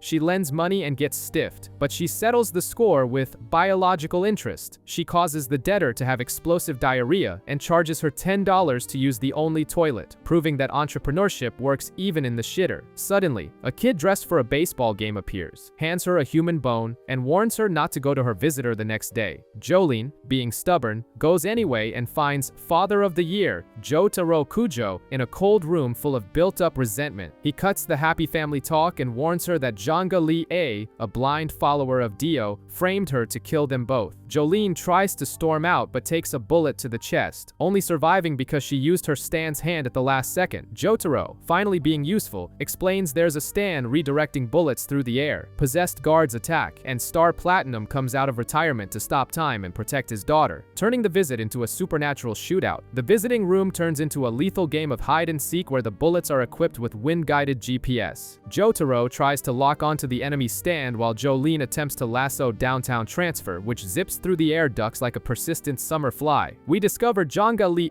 uses his stand to read airflow, which is honestly broken as hell. Jolene has the bright idea to trigger the sprinklers with a lighter, thinking the water will reveal the bullet paths, but the stand weaves through every single drop. The boy in the baseball uniform points out a hole in the wall, and they escape into the tunnels. Jolene weaves a spider web with her own body, and bursts a gas pipe to mess with the sniper's vision. Jotaro, with the subtlety of a freight train, clangs 2 pipes together to create a spark and blow the whole place sky high. Victory? Not quite. It's a hallucination. Jolene notices a charred guard melting like ice cream on hot asphalt. Reality snaps back to the visiting room, and they realize they fell for a classic bait and switch. From the very start, they've been trapped in the viscous illusion of another stand, being digested alive in a nightmarish acid soup. Their only chance is to wake up and lay the smackdown on the Dreamweaver. The trance breaks when Jolene slams her hand on the table and shatters the illusion, making Jotaro realize the dream is toast. No time for family drama. He breaks the lock and opens the door. They bolt, guided by a map from the Speedwagon Foundation, but Jolene trips. In a moment of teenage spite, she refuses her father's hand and throws his pendant back at his face. That split second of hesitation costs them dearly. Janga Lee fires, and Jotaro stops time, but it was a feint. The true villain, Pale Snake, emerges behind him and drives a hand into the hero's skull, extracting 2 bootleg discs, one containing his memories and the other, Star Platinum. Jotaro collapses, reduced to a vegetable. Jolene, left alone against the sniper, snares his foot with her strings and spins him like a human top before dragging her father's useless body to the submarine on the beach. She chooses to stay in prison to hunt the disc thief, while Speedwagon whisk the comatose Jotaro away. everything you told me was true. You bitch! Elsewhere, Pale Snake erases Jonga Lee to tie up loose ends, proving that a top-tier villain never shares XP. Emporio, the boy living in the walls, explains the basics. Pale Snake steals souls in the form of discs. In the infirmary, Hermes wakes up with Smack, a stand that applies stickers to duplicate objects, only to fuse them back together with a violent snap. She finds out the janitor, Thunder McQueen, stole her cash and goes to confront him, only to find the most suicidal man on the planet. His stand, Highway to Death, is pure emotional blackmail. If he dies, Hermes goes with him. The guy tries to hang himself, and Hermes feels the noose. He tries to drown himself, and Hermes becomes a human fountain, forced to sprout an extra nose just to breathe. When he goes for saltwater electrocution, Hermes slaps a sticker on his head, duplicates it, and rips it off. The resulting fusion blast kicks his head clear across the room, breaking the link. She snatches his memory disk through sheer violence, gets her money back, and decides that after nearly dying 3 times by proxy, the best therapy is helping Jolene beat the hell out of the priest. Hermes joins Jolene's disc hunt, deducing that Pale Snake's stash is in a warehouse by the courtyard. To get there, Jolene joins a search party for missing inmates, where everyone wears explosive bracelets that detonate if they stray too far from the guard. The head guard is a sadist who humiliates Hermes, and Jolene, ever the diplomat, takes the chance to return the favor by flicking a fresh hunk of alligator dung into his leg with her boot. In the swamp, an inmate named Atro is turned into human confetti when her bracelet triggers, proving the threat is real. But the true danger is in the water. Something invisible grabs Hermes by the face and tries to drown her. Jolene rescues her with their strings, and the two realize they aren't dealing with a person, but a colony of sentient plankton playing God, the guardian of the disc's stash, known by the ridiculous name FF. The battle becomes a lethal guessing game until Jolene decides to settle it with her fists. The surrounding inmates start vomiting black sludge as FF reveals itself, puffing its chest about being plankton that walks. Hermes tries to duplicate her own arm to land more hits, but ends up taking double damage, and the creature tries to dry her out into a shriveled raisin. In a stroke of disgusting genius, Hermes slaps a sticker on a nearby dried corpse and uses it as a human sponge, dehydrating FF until it turns into juice powder. Jolene rushes to the warehouse to protect her father's disc, but finds the enemy agonizing. Instead of finishing it off, she gives the creature water because shonen heroes have soft hearts. FF, touched by the free hydration, decides to switch teams, possessing the body of the late Atro and vowing to protect Jolene. They find the Star Platinum disc hidden in a tractor tire, and FF tucks it into the safest vault known to man, right between her breasts. Meanwhile, Father Pucci surveys the mess and realizes these girls are going to be more trouble than a Latin mass. Pucci continues his hiring for hell process, turning compulsive debtor Mirachon into his latest pawn with a disc to the head. In the courtyard, FF is discovering the joys of humanity, which mostly involves acting like an animal with opposable thumbs, until Mirachon proposes the most innocent bet, a simple game of catch. Jolene accepts because she apparently has zero sense of danger, but when Hermes tries to cheat, the swindler's stand, Marilyn Manson, appears. Jolene doubles down on a 1,000-throw bet, turning the prison into a deadly baseball stadium where losing means your organs get repossessed by the Devil's Bank. The chase descends into chaos with Mirachon sabotaging every turn, while FF uses her magic finger to keep the ball in play. In the elevator, a guard intercepts the throw and Marilyn Manson appears to collect Jolene's payment, only to find the ball was actually a fake made of Stone Ocean strings. Debt payment arrives in the form of a beatdown, turning Mirachon's face into mashed potatoes, popping Hermes' liver back into place and recovering the stolen disc. Jolene bribes the payphone line to ensure the disc reaches the Speedwagon crew in 20 minutes, well aware the voyeuristic priest is listening in. Emporio appears out of nowhere and drags Jolene into his ghost room, a place that ignores the laws of architecture and serves orange juice. There, she meets Weather Forecast, an amnesiac with the power to control the weather and the charisma of a wet cardboard box. They set out for the handoff, but are intercepted by Lang Wrangler, a freak who crawls on all fours and spits on people. His disgusting spit activates Jumpin' Jack Spark, removing gravity and making everything float, including the character's dignity. The Star Platinum disc drifts away, and the villain starts sniping with nuts and bolts that hit like cannonballs. Weather creates a personal atmosphere to burn up the projectiles, but the alarm blares and everyone is sucked into a vacuum chamber while the human lizard escapes through the walls with the prize. While Pucci plays the gossipy landlord by eavesdropping on the call, the laundry room turns into a low-budget astronaut simulation. Jolene feels the pressure on her bladder and realizes realizes that urinating in 0G is an extreme sport, on top of seeing her own blood leak from her eyes. Lang keeps firing junk, and Weather improvises spacesuits made of clouds because apparently he's also a meteorological tailor. The villain tosses explosive rats to blind Jolene, but she snares his arm with her strings, dragging the maniac into the vacuum he created. Desperate, Lang tries to trigger a chemical explosion with cleaning supplies, but Weather sacrifices himself to shroud Jolene in another cloud armor. Forced to cancel the zero gravity to keep from suffocating, Lang gets a crash course in Newtonian physics. The air rushes back in, slamming him straight into Jolene's fists, which turn him into a fancy leather handbag. Now the air is blowing you back to me!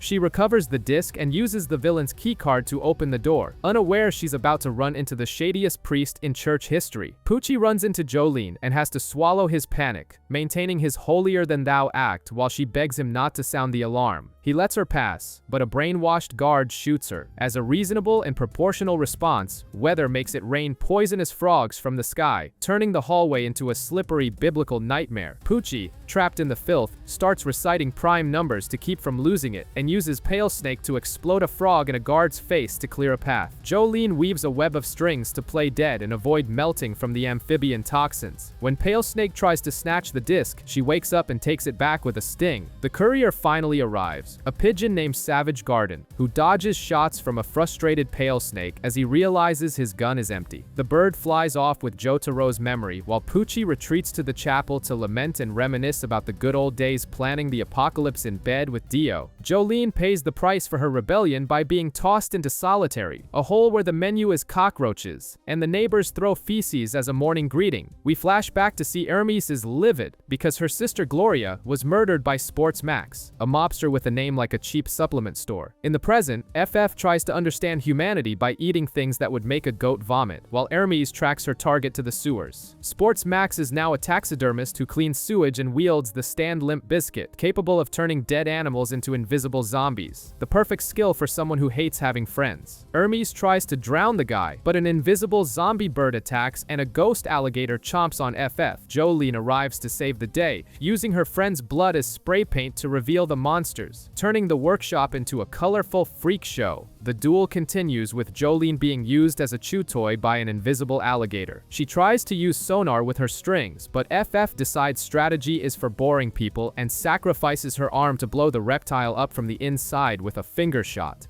After hydrating, they hunt down Sports Max, who crawls out of the sewer looking like a B-movie zombie. In the cemetery, he traps the girls with an army of invisible undead. Hermes is being torn apart and it looks like the end, but she reveals she duplicated her own head with a smack sticker. The villain, thinking he was clever, had removed his own head to feign death, but he ended up swallowing Hermes' duplicate. The sticker comes off, the heads fuse, and he's turned into pate by the vengeful sister. Hermes faints after seeing her sister's ghost, and Jolene is apprehended by the guards who, as usual, only show up to be a nuisance. A flashback shows Pale Snake and Sports Max discussing theology and Dio's bone, but in the present, Jolene is rotting in solitary with mushrooms growing on her cell. FF and Emporio seek help from Narciso Anastasia, a psychopath who agrees to the mission solely because he's decided he's going to marry Jolene, despite never having spoken a word to her. He uses diver drive to phase through walls with the grace of a bulldozer. Meanwhile, Poochie activates Survivor, a stand Dio considered trash, but which makes everyone in the prison want to beat each other to death. Two guards start brawling over water and turn into rabid beasts biting raw flesh. Westwood, one of the guards, releases the inmates to turn the punishment wing into a coliseum of foaming at the mouth lunatics. Jolene wakes up surrounded by troglodytes killing each other, while Poochie watches from the front row with his Bible in hand, feeling like the director of a reality show from hell. Solitary has become a no-holds-barred octagon, and the survivor-doped guard Westwood wants a piece of anything with a pulse. Jolene tries to reason with him, but the guy unleashes his stand, Starlight Waves, which pulls meteorites from space directly onto his enemies. That's right, the guy makes it rain space rocks indoors. Jolene is burned, but she stays standing through pure spite. Anastasia continues his wedding march, ignoring FF's warnings, focused only on his imaginary marriage. Back in the beatdown, Westwood corners Jolene,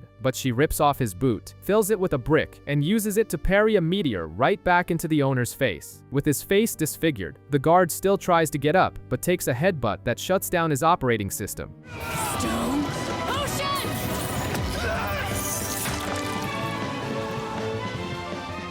Jolene collapses, mangled, but alive. The stench of death attracts Kenzo, a disgusting old man who drinks his own urine and fancies himself a kung fu master. FF tries to protect Jolene, but the geezer reveals Drake's dream, turning the fight into a mystical board game. The old man shoves his hand into FF's mouth and stimulates her glands so she drowns, while dry. Anastasia appears to provide commentary like an esports caster and reaffirm his psychotic love for Jolene. Kenzo, who once burned 34 people in a cult, dodges everything because the dragon tells him where to step. His luck is so absurd that a door crushes a corpse's glasses, and the glass shards fly into FF's mouth. The old man bounces around, biting and tearing chunks out until he slams FF into the spinning blades of a fan. FF is gushing blood and needs water, but Anastasia blocks Jolene, saying fate has already decided. Kenzo moves in for the fatality, and FF cooks up a desperate plan involving an electric chair. She tries to grab the fire hose but gets kicked and lands in the hot seat. The old man flips the breaker to fry the plankton, only to find out too late that FF drank his sweat to create a water mirror that fooled the dragon. The shock rebounds onto the old man, but he still tries to attack. Anastasia, tired of just watching, finally uses diver drive to turn the bones in Kenzo's legs into human springs. The old man becomes a broken slinky, bouncing around in humiliation until he lands in a bucket like the trash he is. Jolene can barely stand, but she's more focused than ever on saving her father, while Anastasia admires the massacre with starry eyes. While the useless Jotaro continues to vegetate in a Speedwagon Foundation bed, looking like a jacked up vegetable that only reacts if you touch the hat that is part of his skull, the doctors notice that his wounds form the name Jolene. With this shot of fatherly love, she rekindles her will to live, which is bad news for Anastasia. This simp is hoping FF makes Jolene trip just so he can swoop in, but her attention is stolen by an irrelevant prisoner who touches Dio's bone and decides to become a human botanical garden before exploding. Jolene, with the IQ of a door, touches the bone and starts forced photosynthesis, turning into a walking salad. Anastasia, who has questionable fetishes, bites the plant off her face because apparently eating greens is his passion. Suddenly, the bone performs a reverse C-section and spits out a green child with a star birthmark. In the courtyard, they find Guccio, and Anastasia decides to massage the guy's ribs to calm things down, but D&G grabs him. The trio flees, but a green frog-faced stand called Yaya Ma swallows the baby and pledges eternal loyalty. FF stays behind to hunt the user, while Jolene and Anastasia board a boat with the monster, unaware the creature's saliva is basically sulfuric acid disguised as drool, proving Jolene really did inherit her father's situational awareness. In Slovakia, Yaya Ma continues being the world's most annoying butler and swallows the boat's lever. Anastasia, with the delicacy of a backhoe, reaches down the creature's throat and rips the metal out. When guards appear, the green stand summons mosquitoes that turn Jolene's face into raw ground beef. Anastasia, being the romantic genius he is, thinks her spasms of pain and inability to speak are clear signs of flirting. Jolene has to use her own blood to draw a PowerPoint explaining that she's dying, making Anastasia realize Yaya Ma's drool vaporized in the water and turned the swamp into a gas chamber. To fix it, he wires the stand's antenna into a frog's brain, lobotomizing the enemy so it only thinks about eating flies. Meanwhile, FF is ready to headshot the user, but Father Pucci emerges from the shadows, counting prime numbers to avoid a premature climax of anxiety. He uses Pale Snake's discs to control the guards, cornering the sentient plankton in a trap even SpongeBob couldn't escape. Pale Snake goes for the killing blow, forcing FF to shoot herself, but since she's made of bacterial colonies and stubbornness, she reassembles and explodes D&G from the inside, turning the user into mush. In the swamp, Yaya Ma turns into a cocoon, and out comes the green child, looking like it's been on radioactive whey protein. In the ambulance, FF tries to hydrate from the tap, but Pale Snake steals her memory disk. Even so, she uses the water to rebuild until Pucci boils the liquid with another disc, making the poor girl explode for the second time today. Jolene and Anastasia try to grab the green child but start shrinking thanks to the child's stand. Anastasia tries to trap the baby in a bottle, but ends up with his legs crushed because size logic has gone out the window. When the baby touches Jolene and sees the Joestar birthmark, it breaks the spell, likely recognizing the scent of trouble this bloodline carries. Anastasia Anastasia realizes this kid is going to be more of a headache than an overdue bill. In a flashback nobody asked for, we see young Poochie and Dio lounging in bed, reading philosophy and rubbing feet, proving their friendship was colorful. Dio gives him a bone as a gift, which is totally normal between bros. In the present, FF uses a radio to call weather forecast, who creates rain and fog to obscure Pale Snake's vision. In the swamp, Anastasia takes the chance to confess to Jolene again while the green child chews on his hair. A truly romantic setting. When Weather arrives and they hug, it turns out to be an optical illusion. Jolene, tired of this nonsense, ties her hand to Poochie's with her strings and pummels his face while he tries to recite poetry about suicidal swallows. Desperate, Poochie jams Jotaro's disc into Anastasia's dying body, forcing Jolene to choose between saving her father or her psychotic boyfriend. She saves her ally, and Poochie seizes the moment to whisper the 14 words to the green child, which fuses with him, devours his arm, and completes the transformation into an ecclesiastical megazord.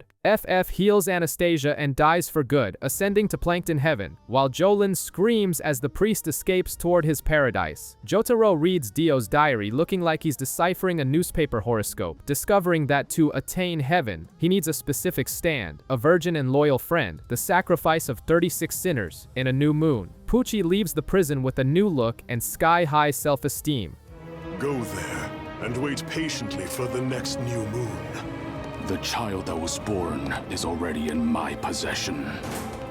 Jolene decides to break out the hard way and pierces her own navel out of spite, only to run into Miu Miu and her Stan jailhouse lock. From that point on, Jolene's memory becomes a corrupted hard drive that can only hold 3 things at a time. She starts punching walls, forgets to put on clothes, and has to scribble instructions all over herself like the protagonist of Memento. Emporio suffers the same fate in the ghost room, forgetting what he was doing every 3 seconds. Jolene realizes the only reliable calendar is to stitch the mission into her own skin with her Stan strings, because trusting her brain now is just asking to die stupid. Limited to only 3 functional neurons, Jolene tries to watch a movie and read comics but can't make sense of anything, until she senses Miu Miu's presence and chooses violence. She hitches a ride on a guard's back to reach Emporio's room, but hits a reality check and forgets everything all over again. Miu Miu breaks in guns blazing, thinking she's won, but Jolene uses Stone Ocean to stitch the reflection of the bullets into a single image her brain can process, blocking everything Matrix style. Emporio passes her a binary code on a scrap of paper. Since it's only 2 numbers, Jolene manages to process the info and prints Miu Miu's face using her strings. Using the enemy as a human shield, the ability backfires on the guards, who end up more lost than a blind man in a gunfight. Jolene, Emporio, and Hermes walk out the front door in style. Elsewhere, Poochie accelerates time in a market, hatching eggs in seconds and turning milk into instant cheese, before heading to Cape Canaveral determined to reset the universe's server. Jolene, Hermes, and Emporio brave Florida's public transit, ready to hunt down the sinister priest. Weather Forecast feels the call of destiny and tags along, while Anastasia rocks the Joestar birthmark on his neck like a fashion choker. In a taxi, Poochie is shielded by divine coincidences and crosses paths with 3 junkies, one of them being Ungalo, a bastard son of Dio who looks like he drinks battery acid for breakfast. After some cheap provocation, Ungalo unleashes Bohemian Ecstatic, a stand that brings fictional characters into reality. Weather and Anastasia, hitching a ride in the back of a truck, watch as the world loses its mascots and are approached by a deep web version of Pinocchio. Once they recognize the characters, their souls are dragged into the stories. The driver turns into the big bad wolf, the truck flips, and Anastasia's soul has to chase his own body after it boards a bus, leaving his empty husk to fight a puppet. Reality cracks, turning into a crackhead Disney, where every fairy tale is a death trap. Weather tries to sniff out the user by the scent of drugs, while Anastasia's soul tries to bribe a shopkeeper with money to get his body back in a pathetic display of desperation. Weather encounters Van Gogh's self-portrait, which tries to turn him into modern art via gunshot. The culprit is Ungalo, who's currently power-tripping. Weather flips the script and forces Van Gogh to paint Put Back, a hero with the power to cancel fiction, essentially hitting the enemy's stand with a copyright strike. Ungalo suffers a mental collapse, and reality returns to normal before Mickey Mouse can show up to sue everyone. Jolene reunites with her ex, Romeo, and demands a helicopter. Proving he's the ultimate simp, he rips out his duplicated tongue in a gross gesture of loyalty while she grabs the keys and bails without even saying thanks. On the helicopter to Orlando, invisible creatures called rods start attacking, turning eyelids into Halloween decorations. These flying worms suck out heat and cause the body to shut down. The pilot passes out, Emporio pees blood, Hermes watches her fingers rot, and Jolene breaks her ankle before jumping into the water to avoid becoming a helicopter barbecue. On the shore, Rikiel, another lost son of Dio wearing a cow print outfit, is the one controlling the critters. His goal is to drain the heat from Jolene's brainstem until she's a human popsicle. She solves the problem in the most metal way possible. She sets her own body on fire to keep her temperature up. Rikiel, not wanting to be outdone in the stupidity department, does the same. Blind, burning, and in pain, Jolene covers her mouth to keep from swallowing the bugs and uses pure instinct to find Rikiel and beat the hell out of him. Before passing out, he drops a soap opera bombshell. Weather forecast is Poochie's biological brother, ensuring the next family dinner is going to be incredibly awkward. 3 days before the new moon, Jolene leaves Jotaro's disc with the baseball kid and breaks into a hospital where Poochie is chatting with Donatello versus yet another son of Dio who crawled out of the woodwork. His stand, Netherworld, unearths memories of past disasters. Jolene and Hermes fall into a hole and end up inside a crashing plane, where Sports Max appears as a zombie to explain the plot and try to drag Hermes to hell. Donatello watches from the sidelines while Poochie asks to skip the fillers and go straight to the finale, but Netherworld only knows how to replay tragedies. Trapped in the script of a looping plane crash, Jolene and Hermes try to survive while bodies and metal phase through them, all while the priest eats pudding upstairs, watching the world end with a spoon in his mouth. While things heat up outside, Jolene decides flying coach is for peasants and rips a hole in the fuselage for some fresh air. She tries to lasso Donatello like it's rodeo day but ends up falling into a fighter jet with a failed ejection seat, proving that aircraft maintenance is a joke in this universe. Donatello takes a moment for a flashback about his pathetic life, remembering shoes falling from the sky and walls made of dead people. He decides being the priest's pawn is a raw deal and steals Weather's memory disk to try and reach heaven himself because selfishness runs in the family. In a stroke of suicidal genius, Jolene steers the jet into the passenger plane while Emporio screams coordinates over the phone like a desperate IT support tech. With the help of Smack, she duplicates passengers and hides among the extra human meat to tank the explosion. Donatello ends up hanging like salami in a shop window, but he's smiling because he already delivered the disc to Weather. Once Weather recovers his memories, he stops being the cute amnesiac who whispers and turns into a pissed-off Avenger ready to commit war crimes. Get your disgusting hands off me, you asshole! I'll kill you!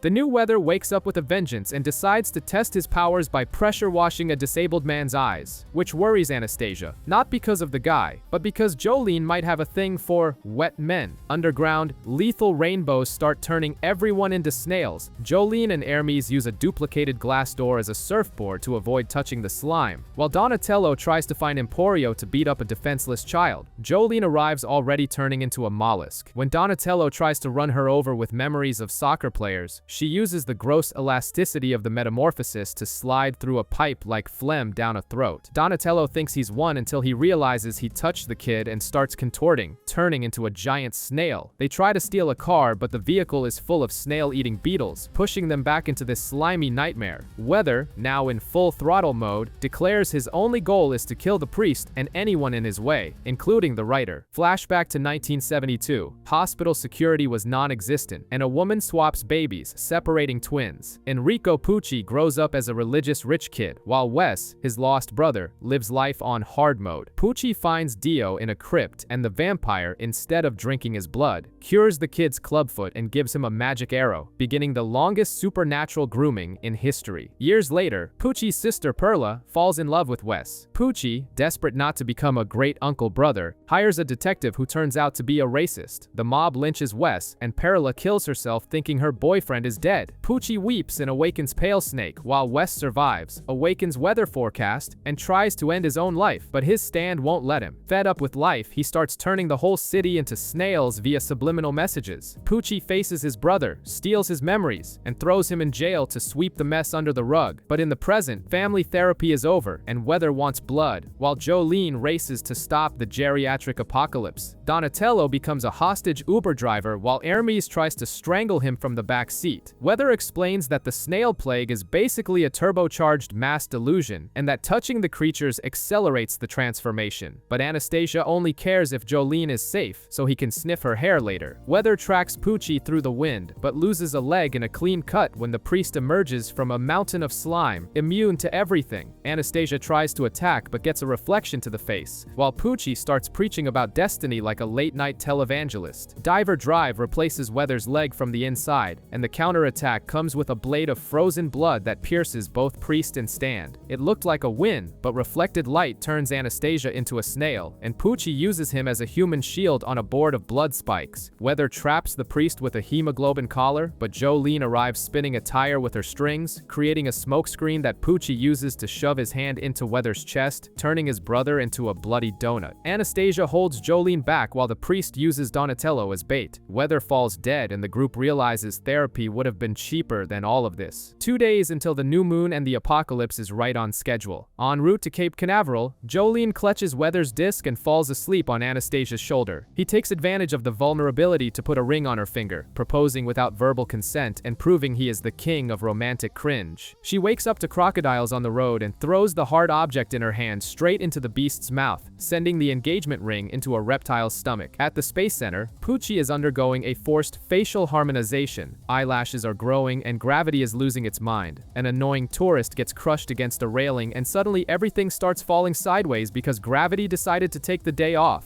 Jolene and the others climb what used to be the floor, feel the priest's malignant presence, and come face to face with Seamoon, Poochie's new stand, which is basically the green child fused with the will of a creepy priest. The thing attacks and turns Jolene's arm inside out like a dirty sock. Poochie warns them he's tired of waiting and is going to fast forward the end of the world. Gravity is more confused than a teenager in puberty in Seamoon's hands. The stand inverts everything it touches: shoes, hair, and the very logic of physics. Jolene tries to kick the creature's neck, but it grabs her shin and turns her leg into a flower of exposed meat, something that would make a butcher gag. In the middle of the chaos, Jolene reasons that if it touches her again, she'll revert, because JoJo logic just works that way. Emporio climbs to safety while Anastasia stays behind to provide cover, while Stone Ocean strings try to garrote Seamoon, which starts inverting even the string. Poochie appears floating like the god of a new world, shielded by an invisible force and dropping sermons. He tells his stand to stop playing around and go straight for Jolene's heart. Seamoon strikes her chest and sends her flying in a seemingly fatal blow.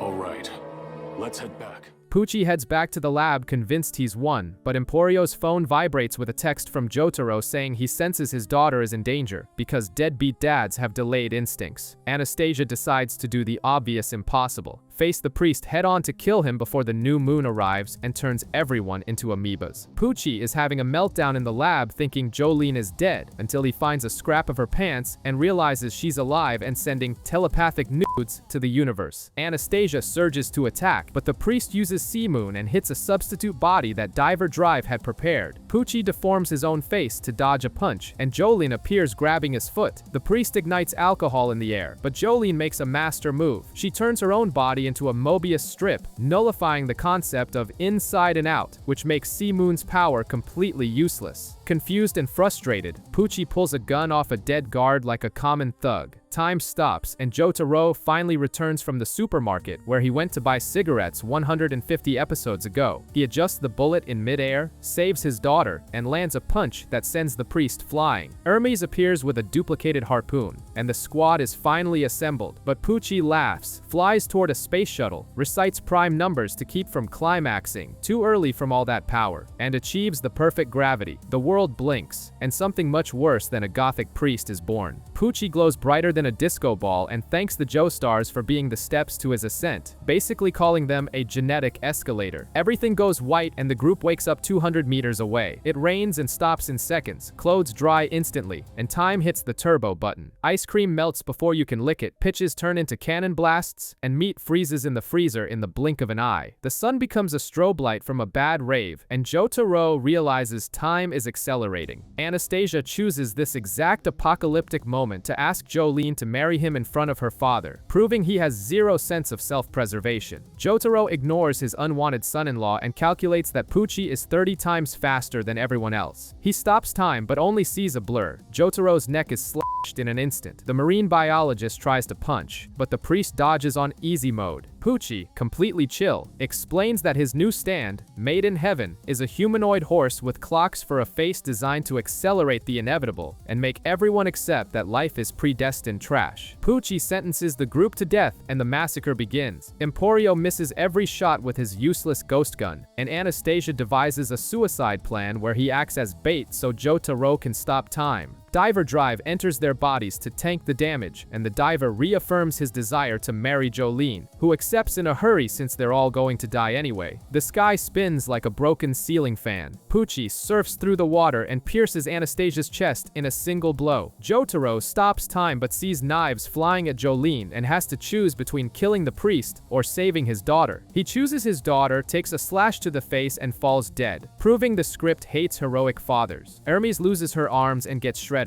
Only Jolene and Emporio remain. Jolene lands a knife in the priest's eye but realizes they can't tank the on-steroids horse. In a final act, she ties Emporio to a dolphin and launches him into the sea, staying behind to hold off the priest. The universe collapses. The sun becomes a streak in the sky, bodies turn to dust, and everything vanishes in a blinding white light. Emporio wakes up in the prison, naked in a grotesque new world, crying because he's the sole survivor of this 2x speed nightmare. He finds bizarre versions of Jolene and Jotaro in the visiting room, people with faces like poorly rendered NPCs. A bloodied Pucci emerges, explaining that anyone who died in the other universe was deleted and replaced by cheap copies. He activates Made in Heaven to kill the last witness. Emporio runs to the ghost room, but the priest has already read the walkthrough and knows where he is. Cornered, the kid remembers Jolene and shoves Weather Forecast's disc into his own head. The priest laughs, thinking a child can't handle a manly stand, until he feels his veins explode and his eyes bleed. The air has turned into pure oxygen, and breathing it is poison. Paralyzed and humiliated by a kid in a baseball cap, Pucci is crushed by Weather Forecast's punches. He begs, saying that if he dies now, the universe will glitch for good, but Emporio tells him to shut up and finishes the job. The world snaps again. The boy wakes up at a gas station in the rain. A woman who looks like Hermes asks for change. A driver who looks like Anastasia offers a ride, and someone named Irene, a reset and happy Jolene, appears. Emporio sees the Joestar mark and weeps, realizing that in this new world, hope won, and the Joestar family can finally have a day of peace. The car drives off with everyone, while the clouds form the faces of the deceased for that cheesy but emotional finale.